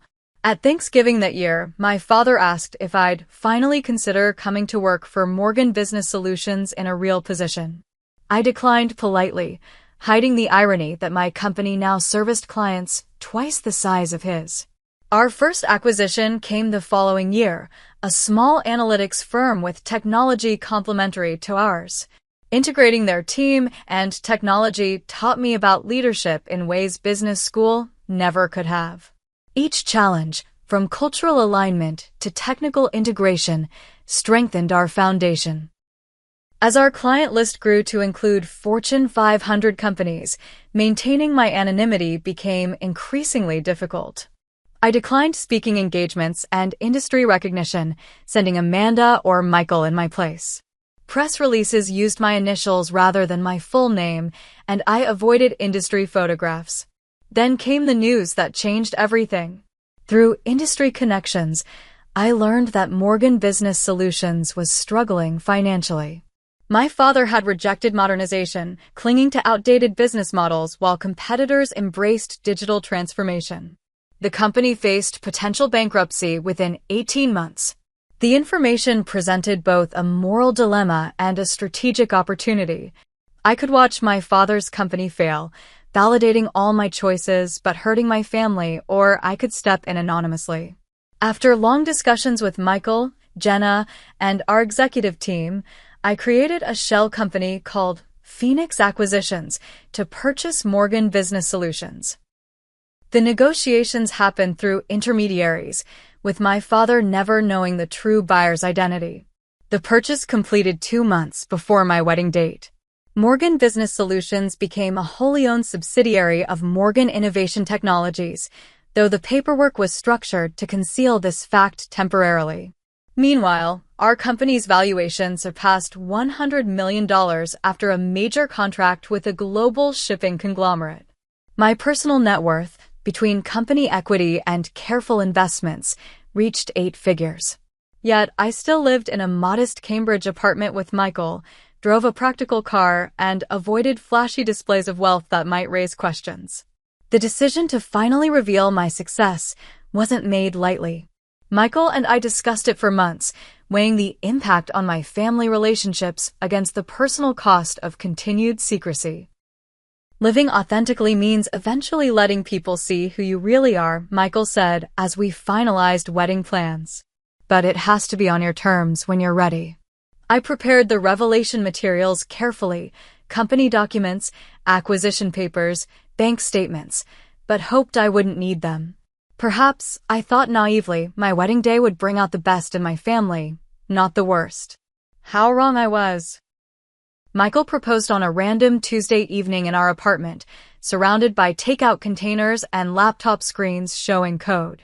There was no elaborate setup, no photographer hiding in the bushes, just a simple question asked from the heart while we worked side by side. It perfectly represented us and our journey together. I didn't get a ring yet, he admitted, because I thought you might want to choose it together. That thoughtfulness, considering what I would want rather than following convention, exemplified why I loved him. The next day, we chose a simple emerald-cut diamond that wouldn't catch on keyboard keys. When I called my parents with the news, my mother immediately shifted into planning mode. Spring weddings at the plaza have a 3-year waiting list, but I'm sure your father can call in some favors, she said, already mentally arranging flowers and seating charts. Actually, Mom, we're thinking something smaller. Maybe the botanical gardens or that restored industrial space in Cambridge. Her disappointment transmitted clearly through the phone. Alexandra, a Morgan wedding is a statement. Your father will want to invite his business associates. Think of Ethan's wedding. 300 guests, coverage in the society pages. I hadn't thought of Ethan's wedding, an extravagant affair that seemed more business merger than celebration of love. The memory strengthened my resolve. This is our wedding, Mom. Not a networking event. The first major conflict came when my father offered to pay. His offer came with conditions. The plaza, his guest list, his choice of vendors, essentially his wedding. We appreciate the offer, but we've saved for this, I told him over dinner at their home. We want something that represents us. My father's expression hardened. Represents what? Your continued rebellion? That computer repair shop hardly pays enough for a decent wedding. I bit back the truth. That I could buy the Plaza Hotel outright if I wanted to. Instead, I said, we're doing fine, Dad. And it's a technology consulting firm, not a repair shop. He scoffed. Whatever hobby keeps you occupied until you come to your senses. My mother, ever the peacemaker, jumped in. At least let us help with the guest list. Your father has important connections who should be there. We compromised more than I wanted to. The wedding would be at the botanical gardens I loved, but with a guest list that included 50 of my father's business associates, people I'd never met who were being invited to witness what my father still viewed as his event. The invitation process revealed deeper issues. My father insisted on formal, traditional invitations with his name prominent as host. When I objected, he accused me of ingratitude. After everything we've given you, you can't even acknowledge us properly on the invitation? What exactly have you given me? I asked quietly. You cut off my college funding. You've dismissed my career and choices at every turn. We gave you values and a name that means something, he snapped. Though you seem determined to waste both. A pre-wedding dinner with both families highlighted the contrast. Michael's parents, a literature professor and an architect, asked thoughtful questions about our work. My father interrupted my explanation of our latest project with enough technical mumbo-jumbo. No one understands what you're talking about, Alexandra. Michael's father, gentle but firm, responded, Actually, I find it fascinating. Please continue. My father changed the subject to Ethan's recent business trip to Tokyo. The bachelorette weekend provided brief respite. Jenna arranged a getaway to a lakeside cabin with our female friends from MIT and the company. These women knew my success, respected my journey, and celebrated both the businesswoman and the bride. For 2 days, I lived without secrets or diminishment. Are you really not going to tell them before the wedding? Amanda asked as we sat by the fire. The acquisition of your father's company finalizes next week. I stared into my wine glass. Part of me hopes I never have to tell them. That somehow we'll move past all this and they'll just accept me. Jenna snorted. And part of you wants to see their faces when they finally realize who you've become. She wasn't wrong. The wedding dress shopping trip with my mother became an unexpected emotional minefield. She insisted on accompanying me to Bergdorf's bridal salon, where she'd selected 5 traditional ball gowns with lengthy trains and elaborate beadwork. You need something that befits your position as a Morgan, she explained, dismissing the sleeker, more modern dresses I gravitated toward. When I emerged from the dressing room in my preferred style, a column dress with architectural lines and minimal embellishment, her face fell. It's so plain, she said. What will everyone think? That I look like myself on my wedding day? She sighed. Alexandra, this wedding may be your only chance to truly shine in society, to make connections that could help your situation. The phrasing stung. My situation? Your career limitations. Michael seems nice, but surely you don't plan to work at that little tech place forever? This wedding could open doors to proper positions. I tried the ball gown to placate her. It was objectively beautiful, but felt like a costume, something worn by a daughter I could never be. Standing on the pedestal, drowning in tulle and expectations, tears welled unexpectedly. My mother misinterpreted. See? You look beautiful, like a true Morgan. I am a Morgan, I said quietly. Just not the kind you and Dad want me to be. I bought the dress I wanted the next day alone. A week before the wedding, Ethan met me for coffee, an increasingly rare occurrence as he became more entrenched in our father's business. Fair warning, he said, stirring his espresso. Dad's been drinking more lately. The business is struggling, though he won't admit it. Something about a mysterious buyer acquiring controlling interest. I kept my expression neutral, though my heart raced. Is that why he's been more irritable than usual? Ethan nodded. The wedding's bringing up a lot. His only daughter, his disappointment, in his words, marrying a researcher when she could have married up in his circles. He used air quotes, showing his disagreement. I've tried talking to him, but loyalty to him comes first, I finished. It always has. He had the grace to look ashamed. I've never understood why he's so hard on you. For what it's worth, I think you're doing fine. Whatever this tech thing is, you seem happy. I am happy, I confirmed.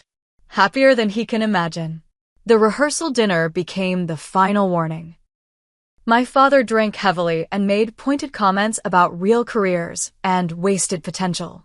When Michael attempted to defend me, my father cut him off. You're enabling her delusions, son. A real man would guide his wife toward meaningful contributions. Michael's response was measured but firm. I believe Alexandra's contributions are already meaningful. Perhaps you simply don't understand them. The tension crackled through dessert. As we left, Michael squeezed my hand. Are you sure you don't want to tell them before tomorrow? Clear the air. I shook my head. They've had 32 years to see me for who I am. I'm done trying to make them look. That night, unable to sleep, I prepared a USB drive with the company documents, acquisition papers, and bank statements. Just in case. I told myself I wouldn't need it, that my wedding day would finally bring the acceptance I'd stopped hoping for. I was wrong. The botanical garden transformed under strings of fairy lights and arrangements of wildflowers.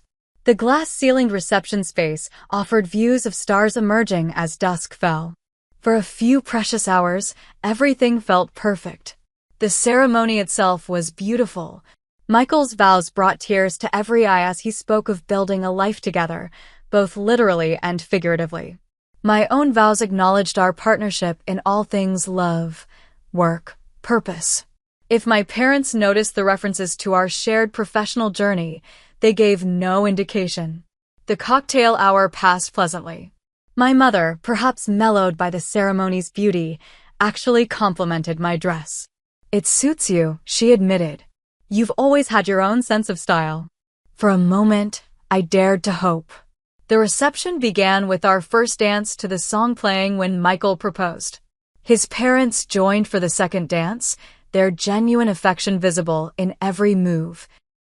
When my father led me onto the floor for the traditional father-daughter dance, his grip was too tight, his movements stiff. "Quite a production for someone who claimed to want something small," he commented as we moved mechanically across the floor. "It is small by Morgan standards," I replied. "Less than half the guests at Ethan's wedding. Because you have fewer meaningful connections," he said. "Consequences of your choices." I stepped back slightly. "Can we not do this today? Just for today." He smiled tightly as the photographer approached. "Appearances, Alexandra. Always maintain appearances." The meal service provided temporary reprieve. Michael and I moved between tables, thanking guests for coming. His colleagues congratulated us warmly. My father's business associates, clearly unsure why they'd been invited, offered polite but distant well wishes.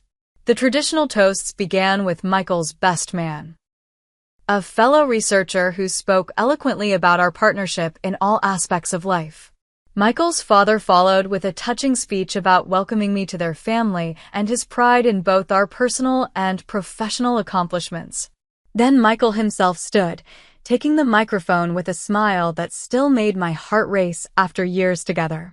"Alexandra Morgan is the most brilliant person I've ever known," he began. "Many of you don't know this, but the day we met, she was presenting technology that most industry experts claimed was impossible. That's who she is, someone who accomplishes the impossible with such quiet determination that you might miss the revolution she's creating." He raised his glass. "To my wife, my partner, and the most innovative mind in technology today." I blushed at the public acknowledgement, so different from my family's dismissals. Across the room, I saw my father's skull deepening as he drained his third scotch. Jenna was scheduled to speak next, but before she could stand, my father abruptly rose, grabbing the microphone. My mother tugged at his sleeve unsuccessfully. "I suppose it's time for the father of the bride to say a few words," he announced, his words slightly slurred. The room quieted expectantly. He began conventionally enough. "Alexandra was always a determined child. Stubborn, her mother would say." Polite laughter rippled through the crowd. "When she wanted something, nothing could dissuade her, even when it wasn't in her best interest." My stomach tightened as I recognized the familiar prelude to criticism. Case in point, this computer hobby she's turned into a career of sorts. He made air quotes around career, eliciting uncomfortable shifts among the guests. The Morgan family has built its reputation on solid business principles, connections, and traditional values. My son Ethan exemplifies these qualities. Ethan stared at his plate, visibly uncomfortable. Alexandra chose a different path. Against advice, against tradition, against common sense. His voice hardened. While her cousins excelled in finance and law, while her brother climbs the corporate ladder, she spent years playing with computer code in some obscure tech support role. Michael's hand found mine under the table, squeezing gently.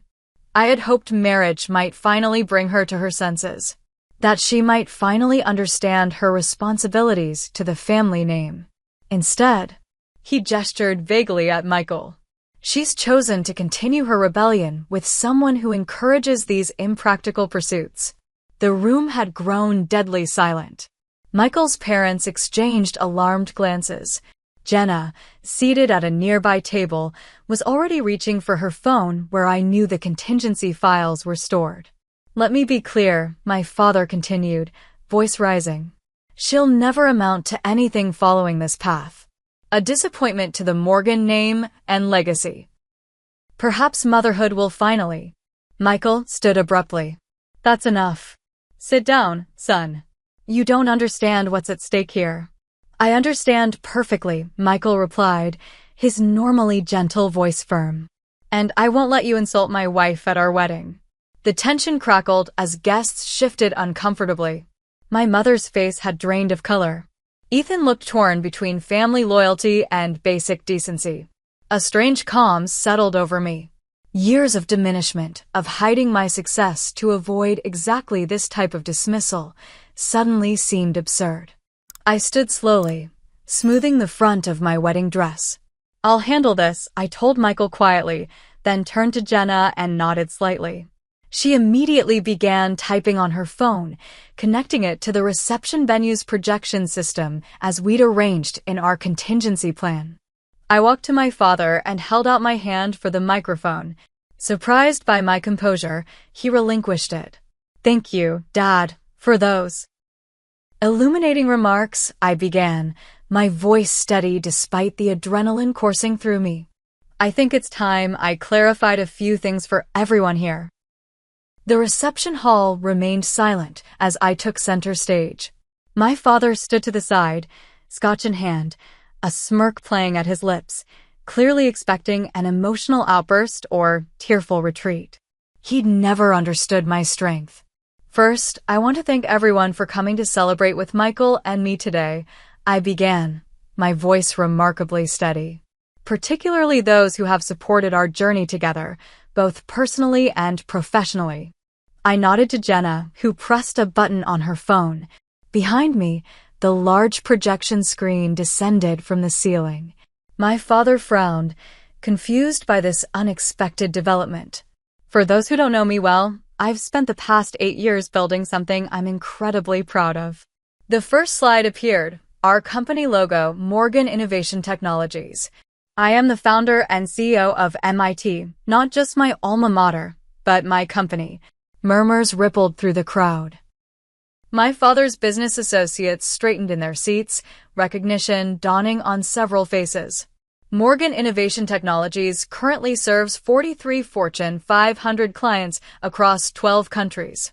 The next slide showed our global reach with client logos most business professionals would instantly recognize. Our proprietary logistics and supply chain optimization platforms save our clients an average of 32% in operational costs annually. My father's smirk had vanished. My mother sat frozen, champagne glass halfway to her lips.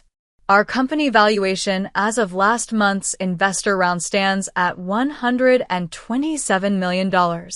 The screen displayed a redacted valuation report from one of the most respected firms in the industry, and my personal net worth. I paused as the screen showed a bank statement with my name and a balance that caused audible gasps. Well, the numbers speak for themselves. I turned directly to my father. "That computer hobby and obscure tech support role you just mocked? I've built it into one of the fastest-growing technology companies in America." His face had drained of color, eyes darting between the screen and me as though seeing me for the first time. "But perhaps the most relevant piece of information for today," I continued, nodding to Jenna again. The screen changed to display acquisition documents. 3 weeks ago, Morgan Innovation Technologies completed its acquisition of Morgan Business Solutions through our holding company, Phoenix Acquisitions. The room erupted in shocked whispers. My father stumbled backward slightly, gripping the edge of the table for support. "That's right, Dad. I didn't just build a successful company. I built a company successful enough to purchase yours when your outdated business practices drove it to the brink of bankruptcy."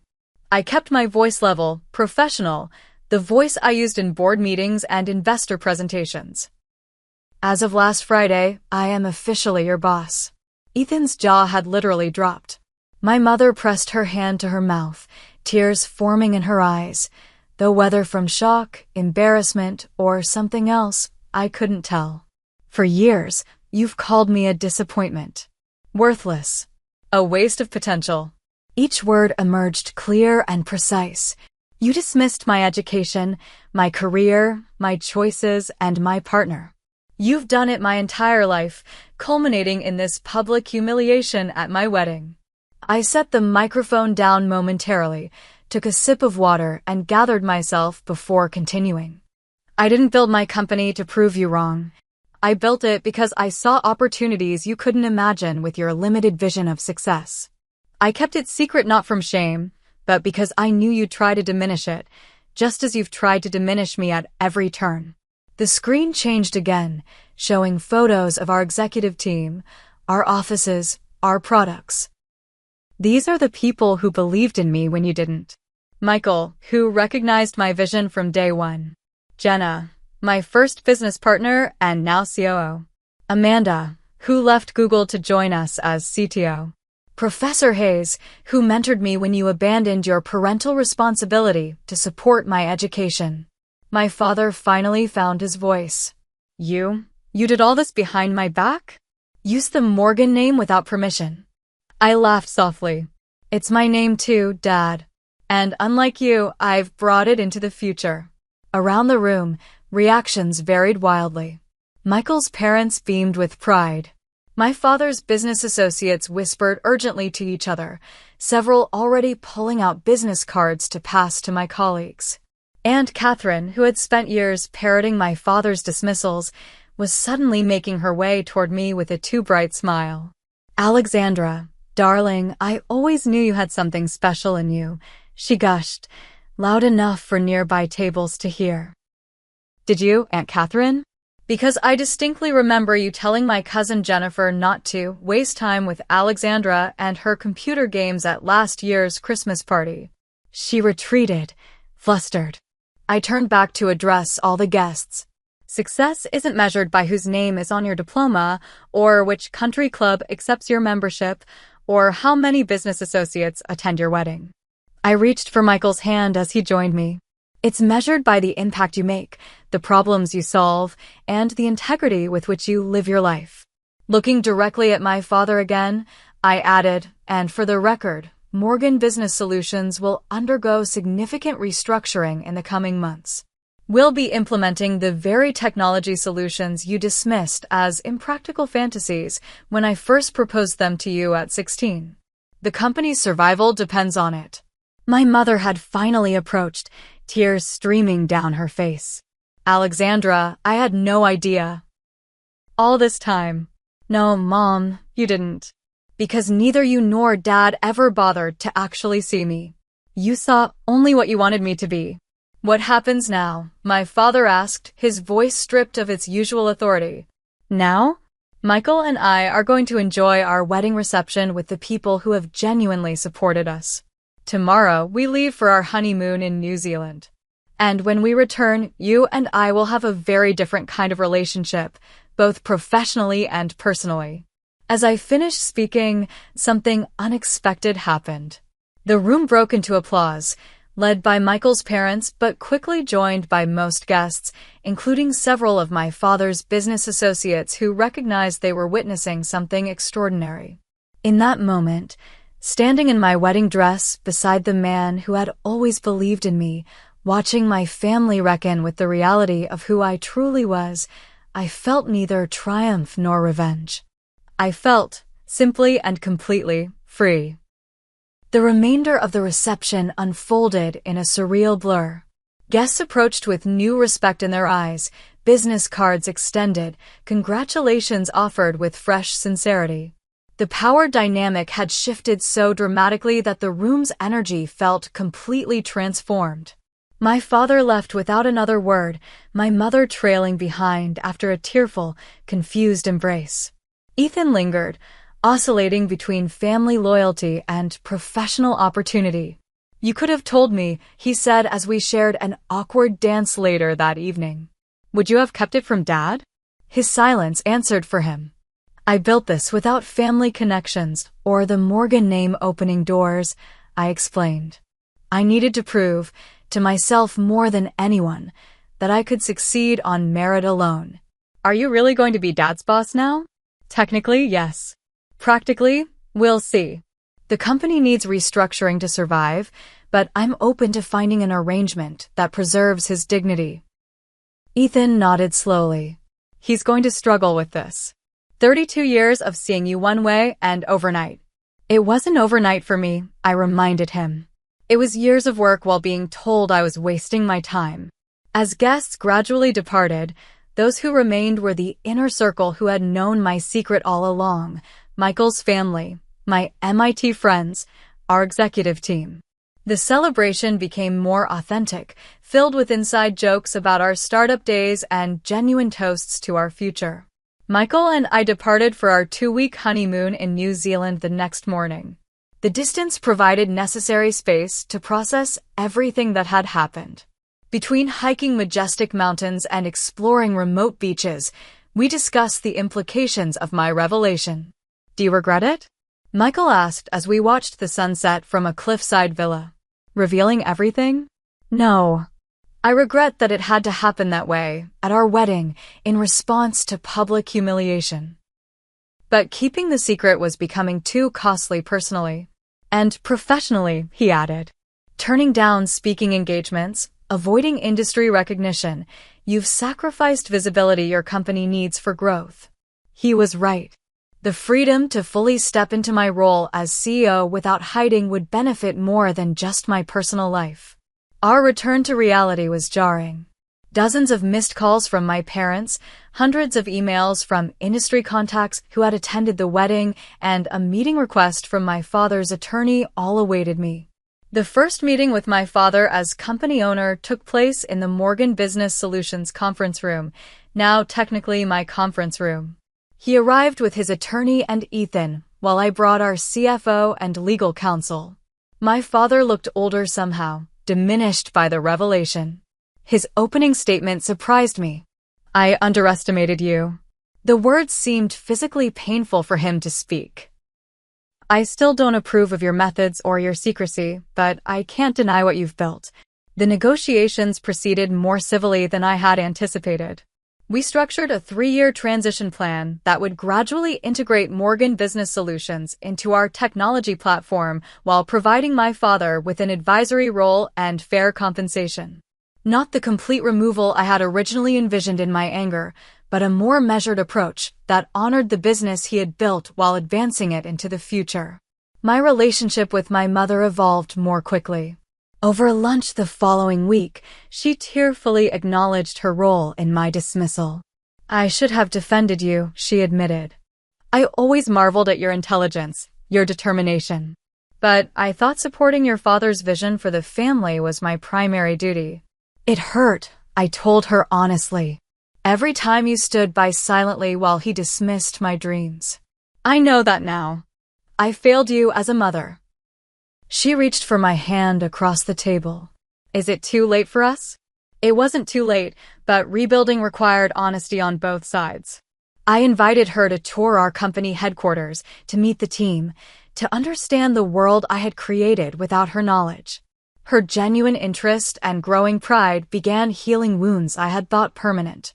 The media caught wind of the unusual acquisition story within weeks. TechCrunch ran a feature titled The Secret CEO, How Alexandra Morgan Built a $100 million empire while her family thought she was finding herself.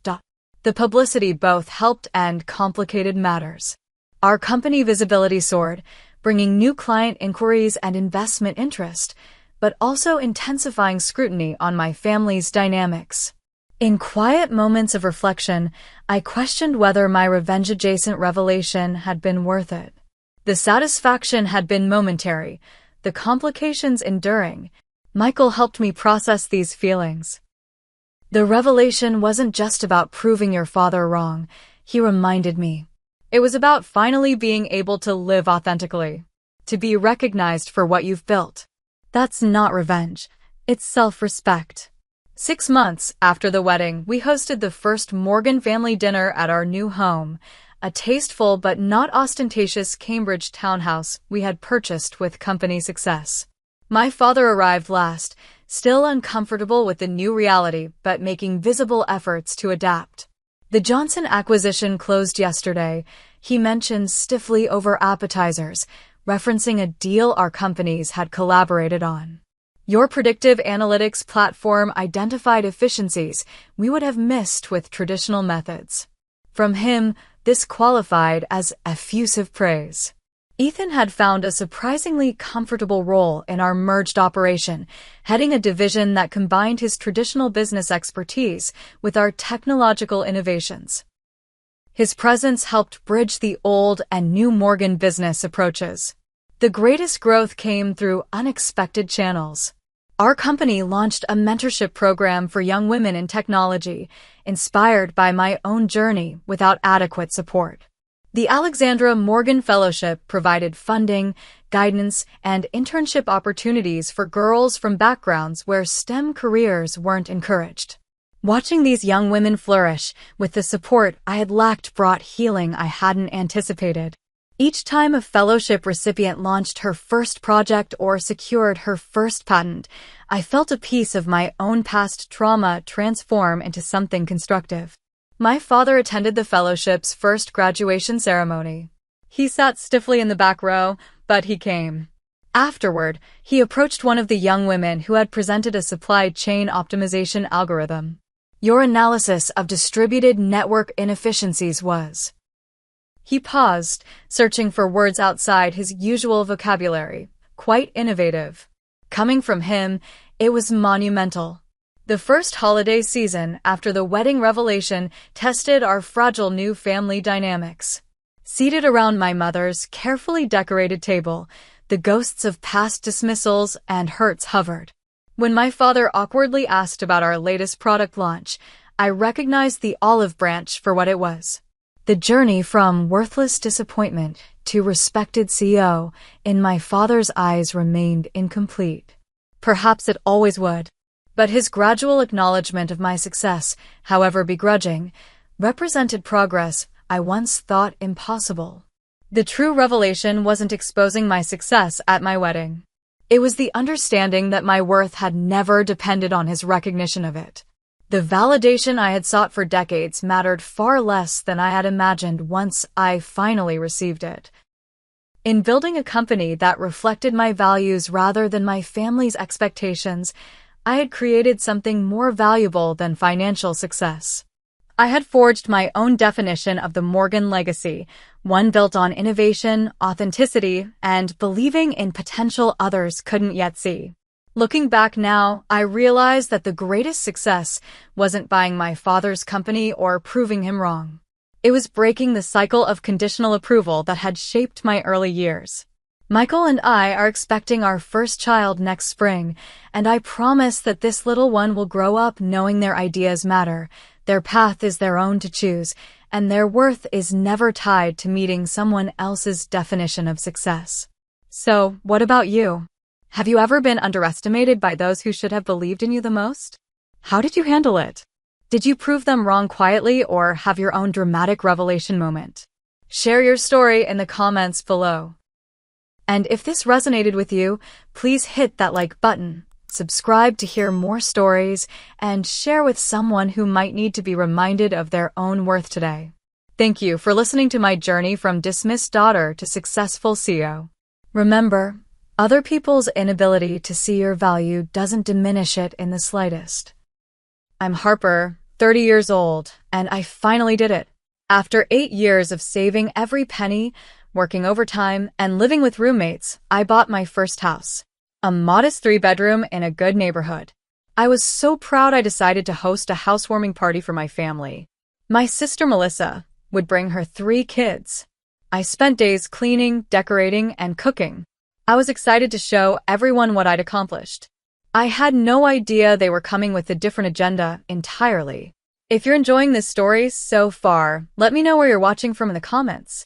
Don't forget to hit that like button and subscribe to hear more stories like mine.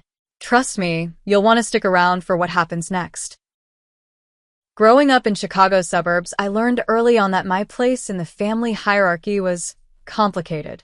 My parents, Margaret and Thomas Wilson, weren't terrible people, but they definitely played favorites. And that favorite was never me. My sister Melissa is 4 years older than me. She was always the pretty one, the social butterfly, the one who needed extra attention because she was sensitive. Meanwhile, I was the quiet, responsible child who got good grades and stayed out of trouble.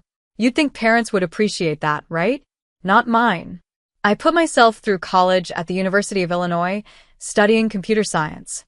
I applied for every scholarship possible, worked part-time at the campus library, and took out minimal student loans. My parents helped Melissa through 3 different attempts at college, none of which she completed. She's trying to find herself, they'd explain. After graduation, I landed an entry-level position at a software company in Chicago.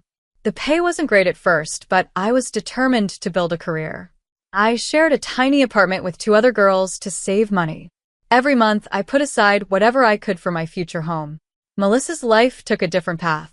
By 24, she'd had her first child, Emma, with her then-husband Rick. They divorced a year later. 2 years after that came Dylan with boyfriend Justin, who disappeared before Dylan's first birthday. Then 3 years ago, she had little Sophia with husband number 2, Craig, who lasted slightly longer than Justin but was gone by Sophia's second birthday. After each breakup, Melissa would move back in with our parents. They'd help with childcare, bills, and emotional support. I love my nieces and nephew, but I couldn't help noticing a pattern. Melissa would make impulsive decisions, face the consequences, and our parents would bail her out. Family helps family, my mother would say whenever I questioned this arrangement. Meanwhile, I continued saving. I skipped vacations my friends took. I drove the same used Honda for 10 years. I packed lunches instead of eating out. For 8 years, I lived frugally with a single goal, owning my own home. Last year, I got promoted to senior developer. The salary bump finally put homeownership within reach. I spent 6 months house hunting, working with a realtor to find something affordable yet comfortable. The house I eventually bought wasn't fancy.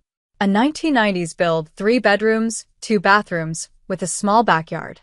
The previous owners had maintained it well, though it needed cosmetic updates. The kitchen had outdated oak cabinets, and the carpet in the bedrooms had seen better days. But it was structurally sound in a safe neighborhood with good schools, thinking ahead, and most importantly, it was mine. I closed on the house in April and spent the next 2 months painting, replacing flooring, and making it feel like home. I splurged on a new couch, but found most of my furniture at secondhand stores and refreshed it myself. Every nail I hammered, every wall I painted, felt like an achievement. Throughout this time, Melissa was living with our parents again. Her latest apartment situation had unexpectedly ended with an eviction notice. At family dinners, she'd complain about sharing a room with Sophia while Emma and Dylan doubled up in another. "We're practically on top of each other," she'd sigh dramatically. Our parents would glance at me as if I should offer a solution. I'd been living in my house for almost 3 months when I decided to host a housewarming party. My best friend Allison thought I was crazy. "Your family has never appreciated anything you've done," she reminded me over coffee. "Remember your college graduation? Your mom spent the whole time talking about Melissa's new boyfriend." "This is different," I insisted. "I want them to see what I've accomplished. Maybe they'll finally be proud of me." Allison gave me that look friends give when they know you're making a mistake, but love you anyway. "Just be careful. Don't let them rain on your parade." I should have listened to her. But despite everything, I still craved my parents' approval.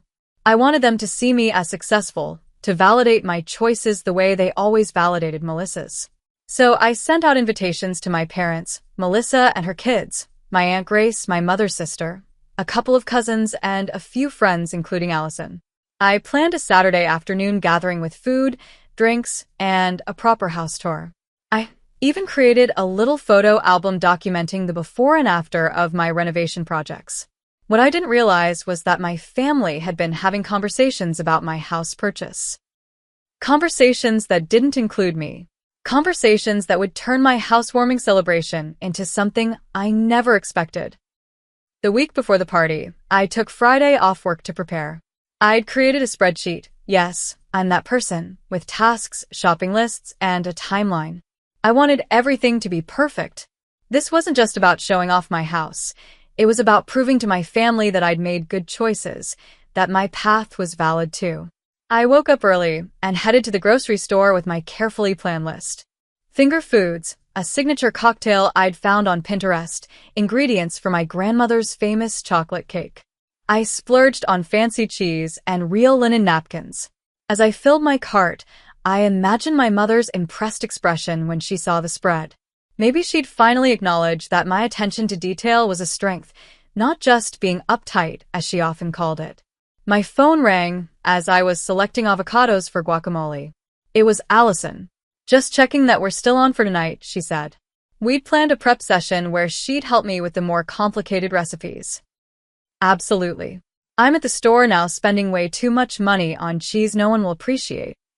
You know you could just order pizza, and they wouldn't know the difference, right? I laughed. I know. But I want to do this properly. Your version of properly is most people's version of Martha Stewart magazine spread. But I admire your commitment. Need me to bring anything? Just your moral support and kitchen skills. After checking out and trying not to wince at the total, I spent the afternoon cleaning. I already kept a tidy house, but this was deep clean territory. I washed baseboards, polished faucets, and even cleaned inside the refrigerator, although no one would look there. Again, I knew I was overdoing it, but I couldn't help myself. Allison arrived at 6 with a bottle of wine and her usual straight talk. Let's set some boundaries before tomorrow, she said as we chopped vegetables for a dip. What's your exit strategy if your family starts pulling their usual stuff? What do you mean? You know exactly what I mean. Your mom making backhanded compliments. Your dad ignoring your achievements. Melissa doing something dramatic to get attention. I concentrated on dicing bell peppers. It won't be like that this time. They'll be on their best behavior as guests in my home. Allison's silence spoke volumes. Ok, fine y conceded. If things get uncomfortable, I'll find you and give our signal. You can create a diversion. That's more like it, she nodded approvingly. And remember, this is your house. Your rules. If anyone gets out of line, you have every right to address it. We spent the evening prepping food, arranging furniture for optimal flow, and putting final touches on decorations. I'd bought fresh flowers for the dining table and each bathroom. Little touches that made the house feel special. As Allison was leaving, she gave me a tight hug. I'm really proud of you, Harper. This place is amazing and you did it all yourself. Don't let anyone make you feel otherwise. I slept restlessly that night, both excited and anxious. Morning came quickly, and I was up at 6 making the cake and setting up the drink station. Everything was on schedule until my phone rang at 9:30. It was Melissa. Hey sis, she said, the sound of children arguing in the background. Is it okay if we come a bit early? The kids are driving me crazy, and I thought maybe I could help you set up. In our entire lives, Melissa had never voluntarily helped with preparations for anything. But I wanted to believe her. Sure, I said. I'm pretty much ready, but you could help me arrange the food platters. She arrived 45 minutes later, not with offers to help, but with complaints about the drive and 3 overstimulated children who immediately ran through my house like they were at a playground. Kids, settle down, Melissa called half-heartedly as 7-year-old Emma jumped on my new couch with her shoes on. Actually, could you please have them remove their shoes? I asked, trying to keep my voice light. And maybe jumping isn't the best idea on the furniture. Melissa rolled her eyes, but told Emma to stop. Sorry, Harper's house has special rules, she said with a tone that clearly communicated she thought I was being unreasonable. Within 20 minutes, 5-year-old Dylan had spilled apple juice on my newly refinished hardwood floors, and 3-year-old Sophia had discovered my collection of glass paperweights I'd foolishly left on a low shelf. Thankfully, I caught her before anything broke. Melissa sat at my kitchen island, scrolling through her phone while I cleaned up the spill and moved breakables to higher ground. Your house is so clean, she commented, making it sound like an accusation. Wait until you have kids. You'll realize none of this matters. I bit my tongue. I'd learned long ago that defending myself to Melissa only led to arguments where she'd eventually cry, making me the bad guy for upsetting her. Can I get you something to drink? I offered instead. I made a pitcher of sangria. God, yes, she said, finally putting down her phone. The kids have been nightmares today. Emma's going through a phase where she talks back about everything. As I poured her drink, Melissa looked around my kitchen with a calculating expression that made me uneasy. This is a big house for just one person, she remarked. What do you even do with 3 bedrooms? One's my bedroom, one's my home office, and the third is a guest room. I explained, though I didn't know her justification for my choices. Must be nice, she said with a sigh. We're crammed into mom and dad's place like sardines. The kids have no space to play. I felt the familiar twinge of guilt she was so skilled at inducing. How's the job search going? I asked, changing the subject. Impossible. No one wants to work around a single mom's schedule, and childcare costs more than I'd make anyway. She took a large swallow of sangria. Mom and Dad have been helping, but you know how Dad gets about money. Before I could respond, the doorbell rang. The rest of my family had arrived, right on time at noon. I plastered on a smile and went to welcome them, trying to shake the sense of foreboding Melissa's presence had created. Looking back, I should have seen the signs. The way Melissa examined each room, like she was taking inventory. The whispered conversation with my mother in the hallway that abruptly stopped when I approached. The knowing looks exchanged between my father and Melissa when I showed them the guest room with its pull-out sofa. But I was too busy playing the perfect hostess, too desperate for their approval to notice they'd arrived with an agenda that had nothing to do with celebrating my achievement. The doorbell chimed, and I took a deep breath. Showtime. I opened the door to find my parents, Margaret and Thomas, standing there with tight smiles and a houseplant I recognized from their living room hastily wrapped in cellophane. Harper, honey, my mother said, air kissing near my cheeks. The house is quaint. Just perfect for a starter home. Thanks, Mom, I replied, already feeling deflated by her phrasing. Starter home implied temporary, a stepping stone rather than an achievement. My father gave me a brief side hug. Good to see you making adult choices finally. Though real estate can be a risky investment. Behind them stood Aunt Grace, my mother's younger sister, and my favorite relative. Unlike the rest of my family, Grace had always seen me clearly.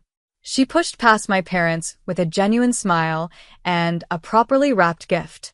It's beautiful, Harper, she said warmly. I'm so proud of you. Over the next 20 minutes, the rest of the guests arrived. My cousins Jack and Diana, and finally Allison, whose reassuring presence helped calm my nerves. Let me give you all the grand tour, I offered once everyone had a drink in hand. I led them through each room, pointing out the improvements I'd made and sharing plans for future projects. My mother nodded politely, but seemed distracted, her eyes repeatedly drifting to Melissa's children running through the house. The guest room is a good size, my father commented as we reached the final bedroom. Plenty of room for a proper bed instead of that pullout. He exchanged a meaningful glance with my mother that I couldn't interpret. The pullout works for my needs, I explained. I don't have overnight guests often. Such a waste of space, my mother murmured, just loud enough for me to hear. We moved to the backyard next, a modest space where I'd set up a small patio set and planted some flowers. Emma, Dylan, and Sophia would love playing out here, my mother said pointedly. Their current backyard is all concrete. They're welcome to visit, I replied carefully. Aunt Grace caught my eye and raised an eyebrow. She'd noticed the undercurrents, too. Back inside, I invited everyone to help themselves to the food I'd spent hours preparing. As people filled their plates, I overheard snippets of conversation. Must be nice having all this space to yourself. I can't believe she can afford this on her salary. Melissa's kids really need their own rooms at their ages. I busied myself refreshing drinks and tried to ignore the knot forming in my stomach. Allison appeared at my side with an empty serving dish. Your family is being weird, she whispered. What's going on? I have no idea, I replied, but something definitely is. During dinner, I sat between Aunt Grace and Allison, grateful for their buffer. Across the table, my parents kept whispering to each other while Melissa attempted to manage her children's behavior with minimal effort. Use your fork, Dylan, she'd say half-heartedly as he grabbed pasta with his fingers. When he ignored her and wiped his sauce-covered hands on my dining chair, she just sighed. Kids, right?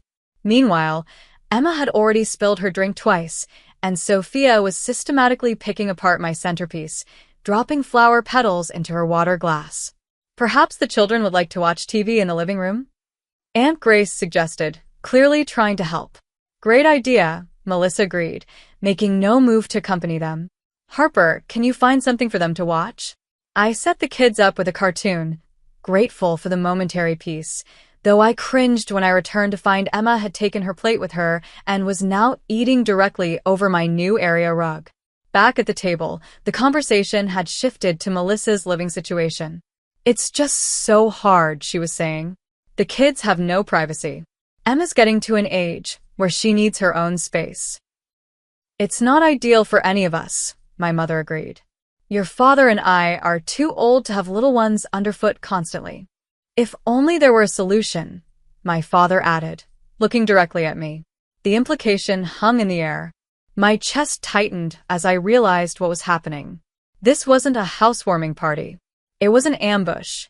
Allison must have sensed my distress because she jumped in with a story about her recent disastrous date, temporarily diverting attention. I gave her a grateful look as I cleared plates, my hands slightly shaking. In the kitchen, Aunt Grace joined me. Are you okay? She asked quietly. They want my house, I whispered, the realization settling like a stone in my stomach. That's what this is about. Grace's expression confirmed my suspicion. I've been hearing things, she admitted. Margaret's been talking about how perfect your place would be for Melissa. I didn't think they'd actually try to pressure you, though. Before I could respond, we heard the distinctive sound of glass breaking followed by Melissa's exasperated, "Seriously, Emma?" I returned to the dining room to find my mother already cleaning up shards of what had been a decorative bowl, while my father shook his head. Sorry about that, Melissa said without looking particularly sorry. Kids are just so active at this age. They need space to run around. Like a house with a yard, my mother added pointedly. I caught Allison's eye across the room. She gave me our prearranged signal, touching her earring twice. It meant, need an exit? I shook my head slightly. Whatever was coming, I needed to face it. My father cleared his throat and tapped his glass with a spoon. The room fell silent except for the cartoon sounds drifting in from the living room. Since we're all gathered here, he began, I think it's time we discuss something important. And just like that, the trap was sprung. My father stood at the head of my dining table, commanding the room's attention like he was chairing a board meeting. His expression was a familiar one, the look he wore when he believed he was being perfectly reasonable while actually imposing his will. First, I want to say congratulations to Harper on this milestone, he began, though his tone conveyed obligation rather than genuine pride. Buying your first home is certainly an achievement. A few murmurs of agreement rippled through the room. Aunt Grace caught my eye, her concern evident. That said, my father continued, I think we need to address the elephant in the room. This house, while lovely, represents an imbalance in our family that I believe we should correct. My stomach dropped.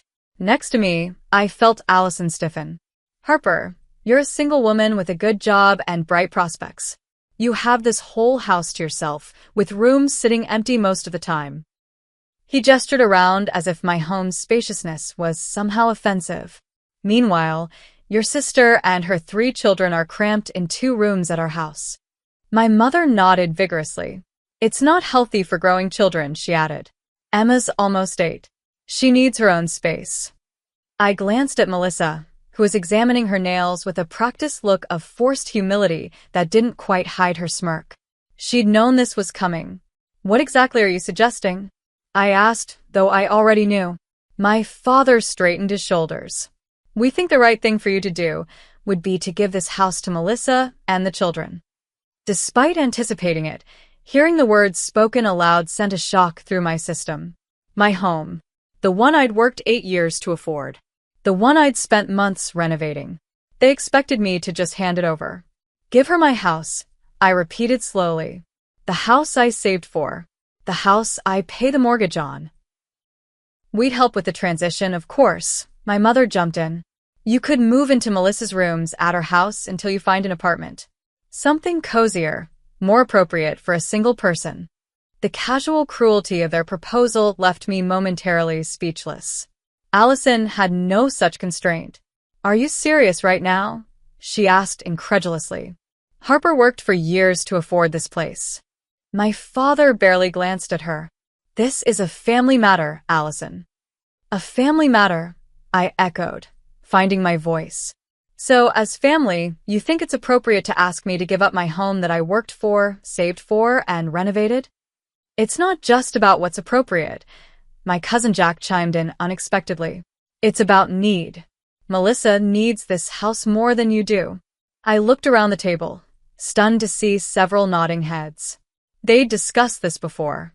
This wasn't a spontaneous suggestion. It was a coordinated intervention. Think about the children, my mother pressed.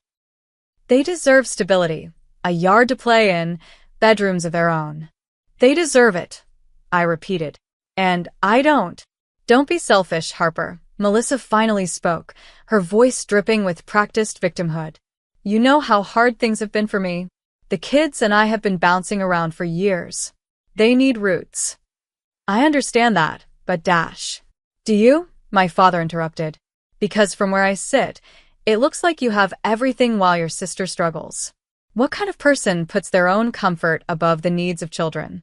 Your own nieces and nephew? The emotional manipulation was so blatant it should have been laughable, but years of conditioning had me second-guessing myself. Was I being selfish? Should I sacrifice my home for Melissa's children?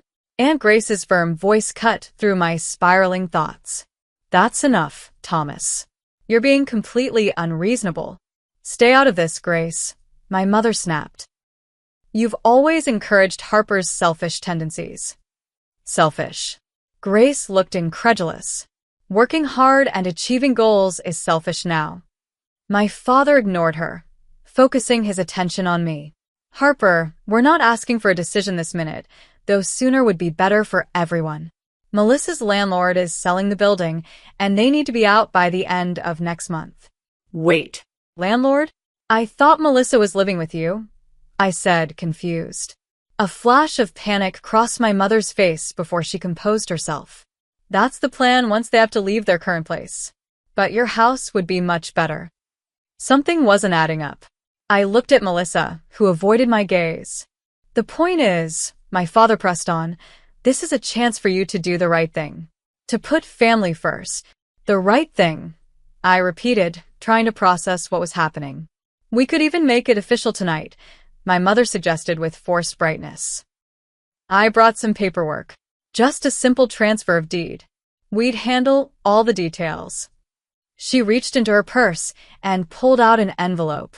They'd brought legal documents to my housewarming party. The audacity was stunning. You want me to sign over my house? Tonight. My voice sounded distant to my own ears. It would be easiest, my father confirmed. Clean break, no prolonged stress about it.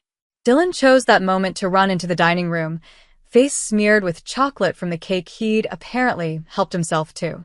Mom, Emma won't share the big TV remote.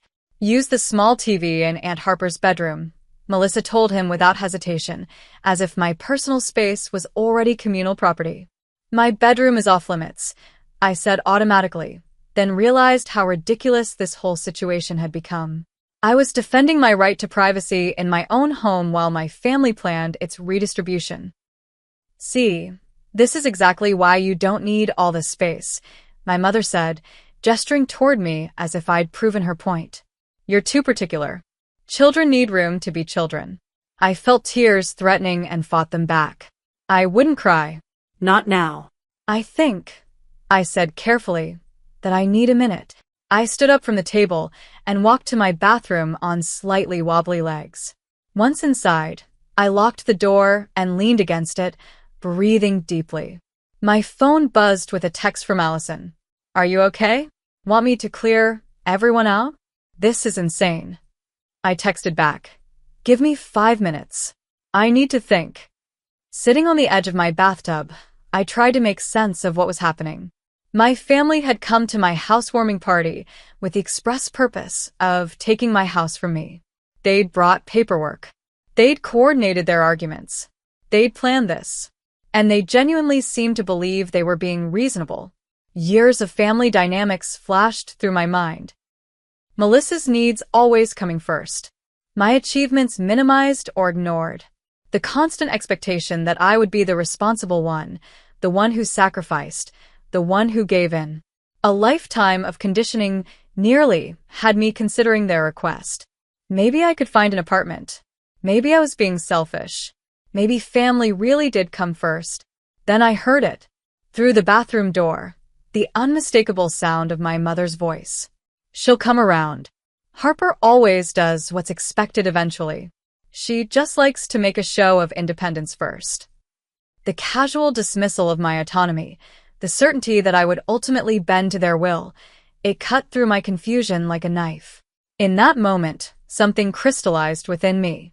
This was my house. Mine. And I was done letting my family dictate my choices or diminish my achievements. I splashed cold water on my face, checked my reflection, and unlocked the bathroom door. It was time to reclaim my power. It was time to stand up for myself, even if it meant standing alone. I remained in the bathroom longer than I'd planned, my hands gripping the edge of the sink as I tried to steady my breathing. My phone buzzed again. Another text from Allison. Your dad is showing Melissa's kids their new rooms. This is beyond messed up. Do you want me to say something? I texted back quickly. No, I'll handle it.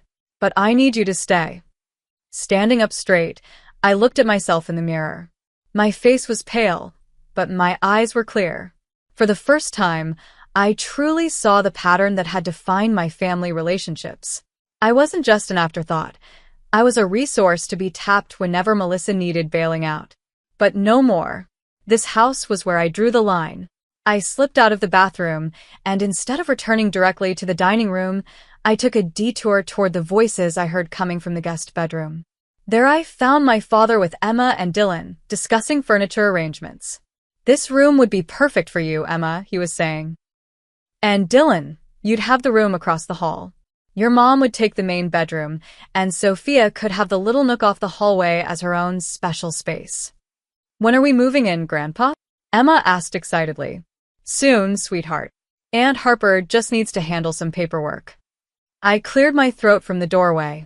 My father turned, not even having the decency to look embarrassed at being caught. Harper, good. The kids are excited about the move. Aren't you kids? Emma nodded enthusiastically. I'm going to paint my room purple.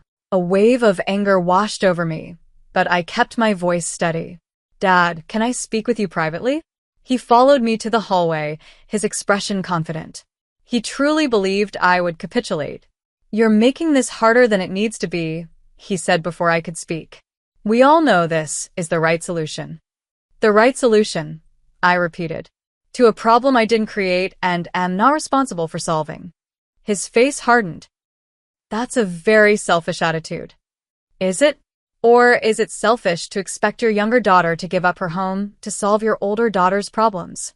Again, his eyes widened slightly at my directness. I'd never spoken to him this way before. Your sister has 3 children to support, he began, falling back on his most effective emotional leverage.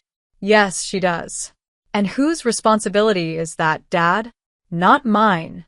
I love my nieces and nephew, but their housing situation is not my problem to solve by giving up my home. Family helps family, he insisted, his go-to phrase whenever he wanted me to sacrifice for Melissa. Really? Because from where I'm standing, it looks like only certain family members are expected to help, while others just take. I could hear voices from the dining room now. My mother was speaking to someone, her tone defensive. You're overreacting, my father said dismissively. We're just asking you to consider the needs of the whole family. No, I countered, finding strength in my growing anger. You're not asking me to consider anything. You brought legal documents to my housewarming party. You're telling my niece she can paint her room in MY house. This isn't a discussion, it's an ambush. I walked past him back toward the dining room, where I found my mother showing Melissa what appeared to be printouts of nearby apartment listings. These would be perfect for Harper, she was saying. Close to her work and much more reasonable for a single person. They'd planned everything. Every detail. They'd even researched apartments for me to move into after surrendering my house. The room fell silent as I entered. All eyes turned to me, expressions ranging from expectant my mother, to concerned Aunt Grace, to smug Melissa. I need everyone to listen carefully, I said, my voice steadier than I felt. I will not be giving my house to Melissa. Not today, not ever. This discussion is over. My mother gasped as if I'd slapped her. Harper Jane Wilson. How dare you be so selfish? It's not selfish to keep something I worked for, Mom. After everything we've done for you, my father said, entering the room behind me. This is how you repay us? What exactly have you done for me? I asked, genuinely curious. You didn't help with college. You didn't help with the down payment on this house. You've never even offered emotional support for my goals. We raised you, my mother exclaimed, as if that entitled them to everything I would ever own. Yes, you did. And now I'm an adult making my own decisions. And my decision is to keep my house. Melissa, sensing that her plan was falling apart, switched tactics. She burst into tears, a strategy that had worked reliably since childhood. How am I supposed to tell my kids they can't have a stable home? She sobbed. They were so excited. You shouldn't have promised them something that wasn't yours to give, I replied, unmoved by the tears I knew were mostly performative. My father's face had turned an alarming shade of red. If you do this, Harper, if you choose your own selfish comfort over the needs of your sister and her children, there will be consequences. What consequences, Dad? Will you cut me off financially? You can't, because you've never supported me. Will you withhold your approval? You've never given it freely, anyway. The brutal truth of my words hung in the air. I heard Allison make a small sound of support from the corner, where she'd been watching the confrontation unfold. You don't mean that, my mother said, her voice trembling. We've always been supportive. When? I challenged. When have you ever celebrated my achievements without comparing them to Melissa's needs? When have you ever put my interests first, even once? This isn't about the past, my father deflected. This is about what's best for the family now. No, this is about what's best for Melissa, as always. And I'm done prioritizing her needs over mine. Melissa's tears intensified. You're punishing my children because you're jealous of me, she accused between dramatic sobs. They're innocent in all this. I'm not punishing anyone, I said firmly. I'm simply not giving away my house. There's a difference. My cousin Diana, who had been quiet until now, spoke up. Maybe there's a compromise? Harper, could Melissa and the kids just stay here temporarily until they find something else? I shook my head. Based on past experience, temporary would become permanent. And no, I'm not interested in becoming Melissa's roommate either, I added, seeing my mother about to suggest exactly that. Then I guess you'll never see your nieces and nephew again, Melissa declared dramatically. I can't expose them to someone so heartless and selfish. The emotional blackmail was so transparent it almost made me laugh. Almost. If you choose to use your children as pawns, that's your decision, I said. But my decision about this house is final. My father slammed his hand on the table, making everyone jump. Enough. Harper, you're being ridiculous. This isn't just about you. You're right, Dad. It's about boundaries. And I'm setting one now. I took a deep breath and delivered words I never thought I'd have the courage to say. I think it's time for everyone to leave. A stunned silence fell over the room. No one moved.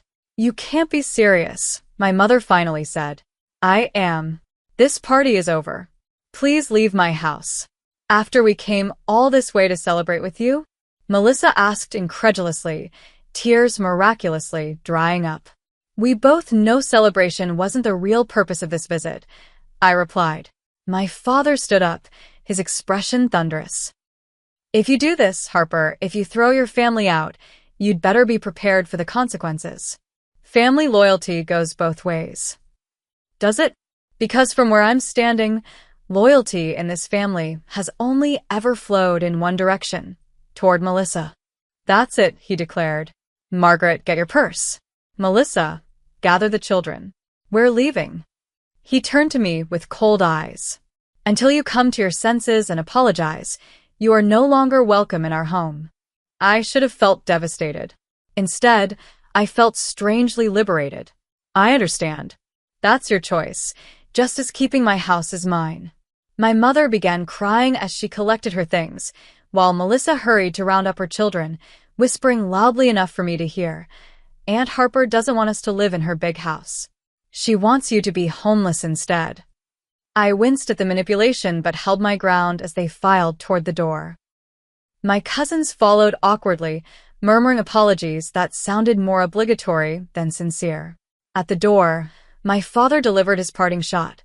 "When you're alone in this big empty house, I hope you'll realize what really matters in life." "I already have," I replied quietly. The door closed behind them, leaving only Aunt Grace, Allison, and me in sudden, deafening silence. I expected to collapse, to break down in tears or regret my decision. Instead, I walked to my living room window and watched my family pile into their cars, still arguing animatedly. As they drove away, I felt a weight lift from my shoulders that I hadn't even realized I'd been carrying. Aunt Grace approached and put her arm around me. "I'm proud of you," she said simply. And in that moment, those 5 words meant more to me than any approval I'd ever sought from my parents. The house felt eerily quiet after everyone left. Allison immediately began cleaning up, gathering abandoned plates and half-empty glasses, while I stood frozen in the living room, processing what had just happened. "You okay?" she asked, returning from the kitchen. "I think so," I answered, surprised to find it was true. "I'm not sure what happens next, but I know I did the right thing." "Damn right you did," Allison confirmed. "I've been waiting years for you to stand up to them like that." Aunt Grace emerged from the hallway, where she'd been making a phone call. "I just checked with your uncle. We agree that your parents and Melissa are completely out of line. You have our full support, Harper." Tears I'd been holding back finally spilled over. These weren't tears of regret or sadness, but of relief and gratitude. Someone in my family was on my side. "Thank you," I managed. "That means more than you know." "I should head out and give you some space," Aunt Grace said, gathering her purse. "But I think there are some things you should know first. Things I probably should have told you years ago." We sat at my dining table, now cleared of the party debris. Grace looked uncomfortable, which was unusual for my normally confident aunt. "This isn't the first time your parents have expected you to bail Melissa out," she began. "You know about the college tuition and the car they bought her after her second divorce. But there's more." She explained that my parents had been systematically enabling Melissa's irresponsibility for years. They'd paid off credit card debt, covered bounce checks, and even taken out a second mortgage on their home to handle one particularly bad financial crisis caused by what Grace delicately referred to as Melissa's gambling problem. "Gambling problem?" I repeated, stunned. I had no idea. "They've worked hard to keep it quiet," Grace explained. "It started after her first divorce. Online poker at first, then casino trips. She's supposedly in recovery now, but..." She trailed off, her expression doubtful. "Is that why she got evicted?" "Not because the landlord is selling the building." Grace nodded grimly. "From what I understand, there was significant damage to the apartment. Unauthorized renovations she made while intoxicated, unpaid rent, complaints from neighbors. Your parents have been helping her search for a new place, but no landlord wants to take a chance once they check her rental history."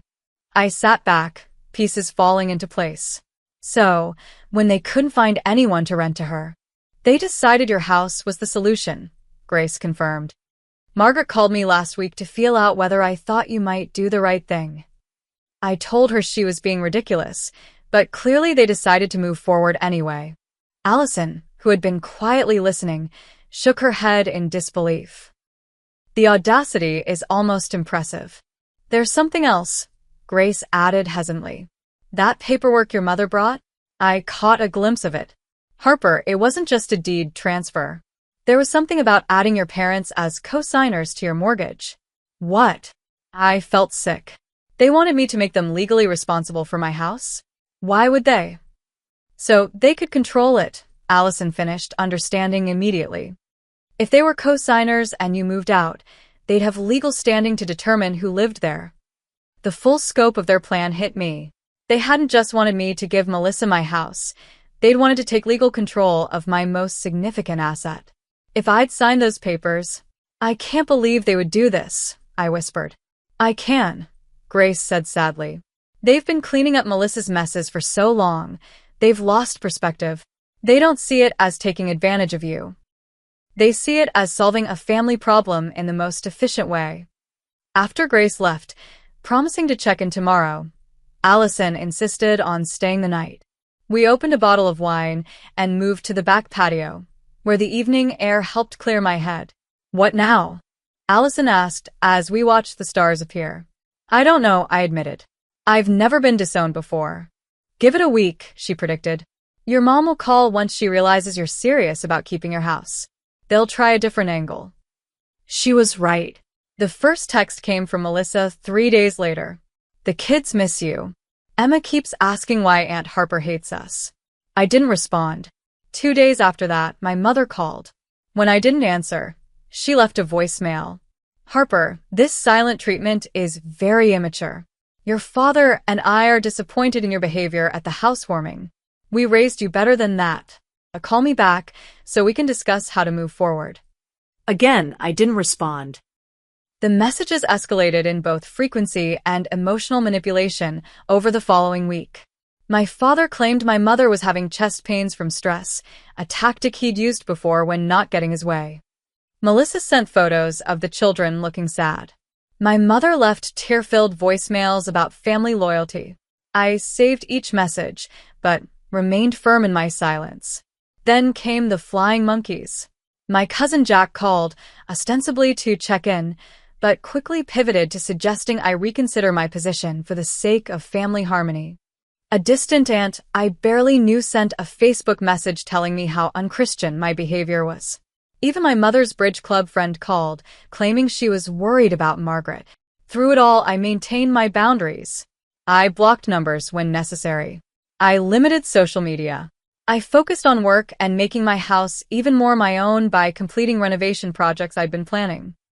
Aunt Grace kept me updated on family dynamics, reporting that my parents were genuinely shocked by my resistance. "They really believed you'd give in eventually," she told me. "They don't know what to do with this new Harper who stands her ground." About 3 weeks after the disastrous housewarming, I received a text from my father that simply read, "We need to talk. In person." After consulting with both Grace and Allison, I agreed to meet my parents at a neutral location, a coffee shop halfway between our homes. I arrived early, chose a table with good sight lines to the exit, and ordered a latte to calm my nerves. They arrived precisely on time, looking uncomfortable in the casual setting. My mother's face showed signs of genuine stress, and my father's usual confident posture was diminished. "Thank you for meeting us," he began stiffly after they'd gotten their drinks. "Of course," I replied neutrally. "What did you want to discuss?" My mother couldn't maintain the formal facade. "Harper, this has gone on long enough. It's time to put this foolishness behind us and be a family again." "I'm not the one who declared I wasn't welcome in the family home," I reminded her calmly. "You threw us out of your house," my father countered. "After you tried to pressure me into giving it away," I pointed out. "But I didn't come here to rehash the past." "What do you want?" They exchanged glances before my father spoke. "We've found a solution for Melissa's housing situation." "That's good to hear," I said, genuine relief in my voice. "We're buying her condo," my mother explained. "It's not as nice as your house, of course, but it has 3 bedrooms and is in a decent school district." I nodded, waiting for them to continue. "We had to take money from our retirement fund," my father added, a hint of martyrdom in his tone. "But family comes first." There it was. The subtle guilt trip. The implication that while they were sacrificing for Melissa, I had refused to help. "I'm glad you found a solution that works," I said, refusing to take the bait. My mother looked disappointed by my lack of guilt. "So, now that this unpleasantness is behind us, when are you coming for Sunday dinner? The children miss you." I took a deep breath. "I'm not ready for that yet." "What?" My mother looked genuinely shocked. "But we've solved the problem. Everything can go back to normal now." "That's just it, Mom. I don't want things to go back to normal. Normal in our family means my feelings and boundaries don't matter. Normal means Melissa's needs automatically outrank mine. I can't do normal anymore." My father's expression hardened. "So, you're still punishing us?" "No," I said firmly. "I'm protecting myself. There's a difference." "What do you want from us?" my mother asked, exasperated. "An apology? Fine, We're sorry we suggested you give your house to your sister. Happy now. The insincerity was so blatant, I almost laughed. An apology would be a start, but only if you actually understand what you're apologizing for. Do you understand why what you did was wrong? They exchanged confused glances. We might have been a bit presumptuous, my father conceded grudgingly. You tried to take my house, I corrected. You brought legal documents to trick me into signing away my property. You told my nieces and nephew they could move in before even discussing it with me. You called me selfish for not giving away my biggest asset. And when I refused, you cut me off from the family. My mother's eyes filled with tears. We were desperate. Melissa had nowhere to go. That's not true, though, is it? You always had the option to buy her a place, which you've now done. You just try to take the easy route first, the one that cost you nothing and me everything. We've always supported both our daughters equally, my father insisted, falling back on the family mythology. Dad, that's simply not true. I've never asked for financial help. I put myself through college. I saved for my own house. Meanwhile, you've bailed Melissa out repeatedly, even taking a second mortgage on your home to cover her gambling debts. Their shocked expressions confirmed what Grace had told me was true. How did you dash? My mother began. It doesn't matter how I know, I interrupted. What matters is that we acknowledge the truth. Our family has unhealthy dynamics that have hurt all of us, including Melissa. Constantly rescuing her hasn't helped her become more responsible. So, what are you saying? My father asked tensely. That we should have let her and the children be homeless? I'm saying there's a difference between supporting someone and enabling them. I'm saying my boundaries deserve respect. I'm saying I want a relationship with my family, but not if it means sacrificing my own well-being. The conversation continued for another hour. There were tears, mostly my mother's, defensive arguments, mostly my father's, and several near walkouts. But for perhaps the first time in our family history, we had an honest conversation. I didn't get the full apology or acknowledgement I'd hoped for, but I did establish clear boundaries for moving forward. I would attend family gatherings once a month.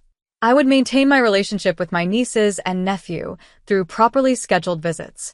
I would not discuss financial matters with my parents or Melissa. And no one, absolutely no one, would make demands on my property or possessions. In the months that followed, I worked with a therapist to process the family trauma and build confidence in my boundaries. Aunt Grace became an even more important figure in my life, offering the unconditional support I'd always craved from my parents.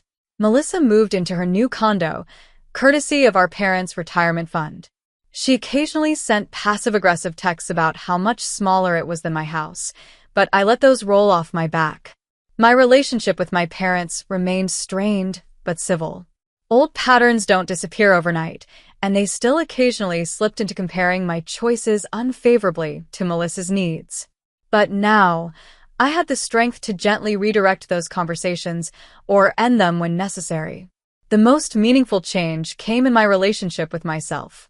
For the first time, I recognized my own worth without seeking external validation. My house became truly mine, not just legally, but emotionally. Each room reflected my choices, my taste, my life. The guest room remained a guest room. The home office stayed my sanctuary for work and creativity. And if sometimes, on quiet evenings, I felt a pang of loneliness for the unconditional family acceptance I'd never had, I reminded myself that I'd gained something more valuable, self-respect and the courage to protect it. 6 months after the housewarming party that changed everything, I was pushing a shopping cart through Target when I heard a familiar voice call my name. Turning, I saw Melissa with Emma and Dylan trailing behind her, Sophia seated in the cart. Harper, what a coincidence, Melissa said, her tone artificially bright. This was our first unplanned encounter since the confrontation. Hi, I replied cautiously, then smiled at the children. Hey, kids. You've all grown so much. Emma regarded me warily, clearly remembering the drama, but Dylan grinned and showed me a toy car in his hand. Sophia, now almost 4, hid her face shyly. How have you been? Melissa asked, an undercurrent of tension in her voice. Good. Busy with work. The house is coming along nicely. I couldn't help adding that last part. Melissa's smile tightened. That's nice. We're settled in the condo now. It's adequate. Mom and Dad had to buy all new furniture since there wasn't enough space for our old things. The familiar guilt trip attempt rolled off me like water. I'm glad you found a place that works for your family. She seemed disappointed by my lack of reaction. Mom says you're coming to Easter dinner next week. Yes, I'll be there, I confirmed, having agreed to the monthly family gathering as part of our new boundaries. An awkward silence fell between us. The old Harper would have filled it with apologies or offers of help. The new Harper simply waited. Well, Melissa finally said, I should get these 3 home for lunch. See you at Easter, I guess. As they walked away, I overheard Emma ask, Mom, why don't we ever go to Aunt Harper's house anymore? Because Aunt Harper doesn't want to share, Melissa responded, loud enough to ensure I heard. 6 months ago, that comment would have devastated me. Today, I simply shook my head and continued shopping. My sister hadn't changed, but my reaction to her manipulation had. When I got home, I found a text from Aunt Grace. Checking in. How are you doing with Easter coming up? I smiled and responded. Ready this time. No guilt trips are going to work on me. Grace had become my strongest ally through this family transformation. She'd revealed that she'd gone through something similar with my mother years ago, which explained their sometimes strained relationship. Her guidance had been invaluable as I navigated establishing healthy boundaries. My parents had indeed purchased a condo for Melissa using money from their retirement account.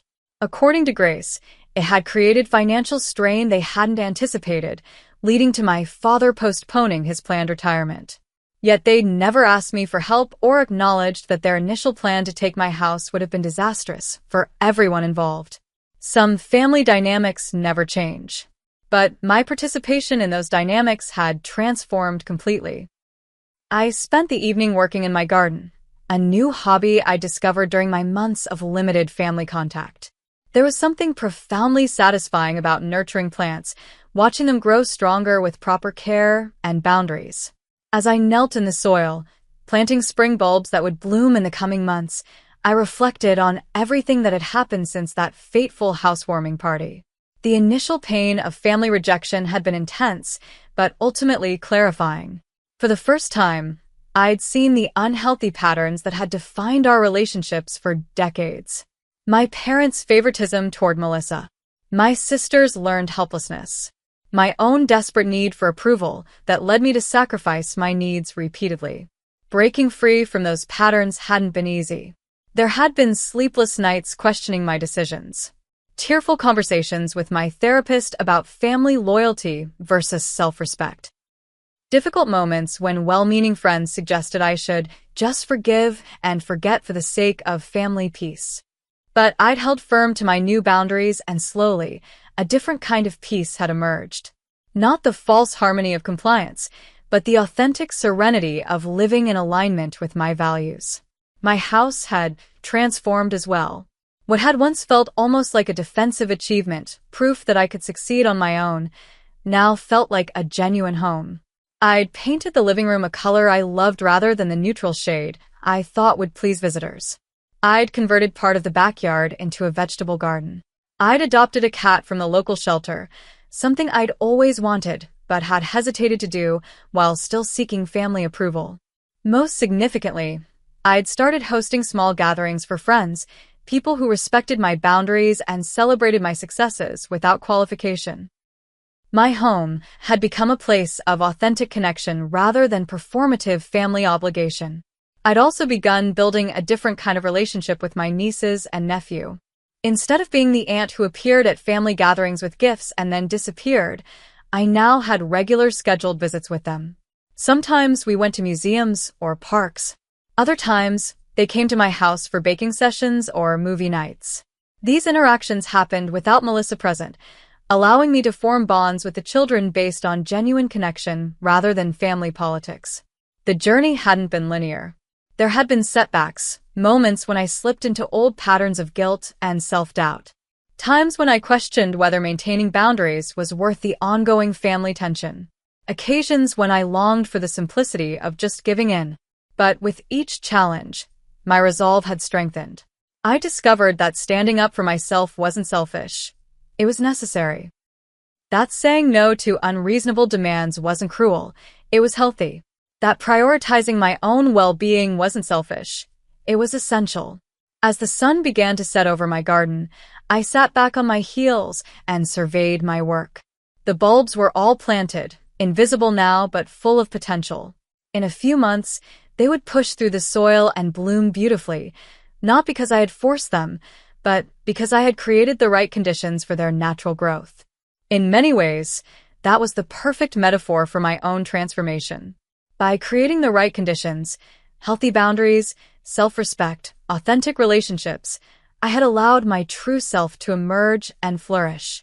The house around me stood solid and secure, a physical manifestation of my hard work and determination. But more than that, it represented my freedom to choose my own path, to define success on my own terms, to live a life that reflected my values rather than others' expectations. As I gathered my gardening tools and headed inside, I felt a profound sense of gratitude. Not just for the material security of homeownership, but for the emotional security of knowing my own worth. Not just for the boundaries I'd established with my family, but for the self-trust that had made those boundaries possible. The journey hadn't been easy, and it wasn't over. Family dynamics don't transform overnight, and old patterns have a way of reasserting themselves in moments of stress. Easter dinner next week would undoubtedly bring challenges. There would be subtle digs about my big empty house and pointed comments about Melissa's sacrifices as a mother.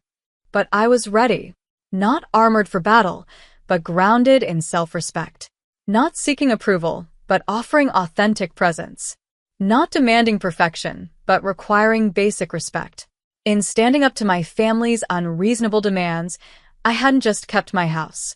I'd reclaimed my power. I discovered that true family doesn't require surrender of self, that genuine love doesn't demand sacrifice of boundaries, that real support elevates rather than diminishes. And that, ultimately, was the most valuable thing I'd built. Not the house with its physical walls, but the inner sanctuary of self-worth that no one could ever take away. So, what about you? Have you ever had to stand up to family pressure or unreasonable demands? How did you handle it, and what did you learn from the experience? I'd love to hear your stories in the comments below. And if this story resonated with you, please hit that like button and subscribe for more content about setting boundaries and honoring your own journey. Thank you for joining me today, and remember, sometimes the most loving thing you can do for yourself and others is to stand firm in your truth.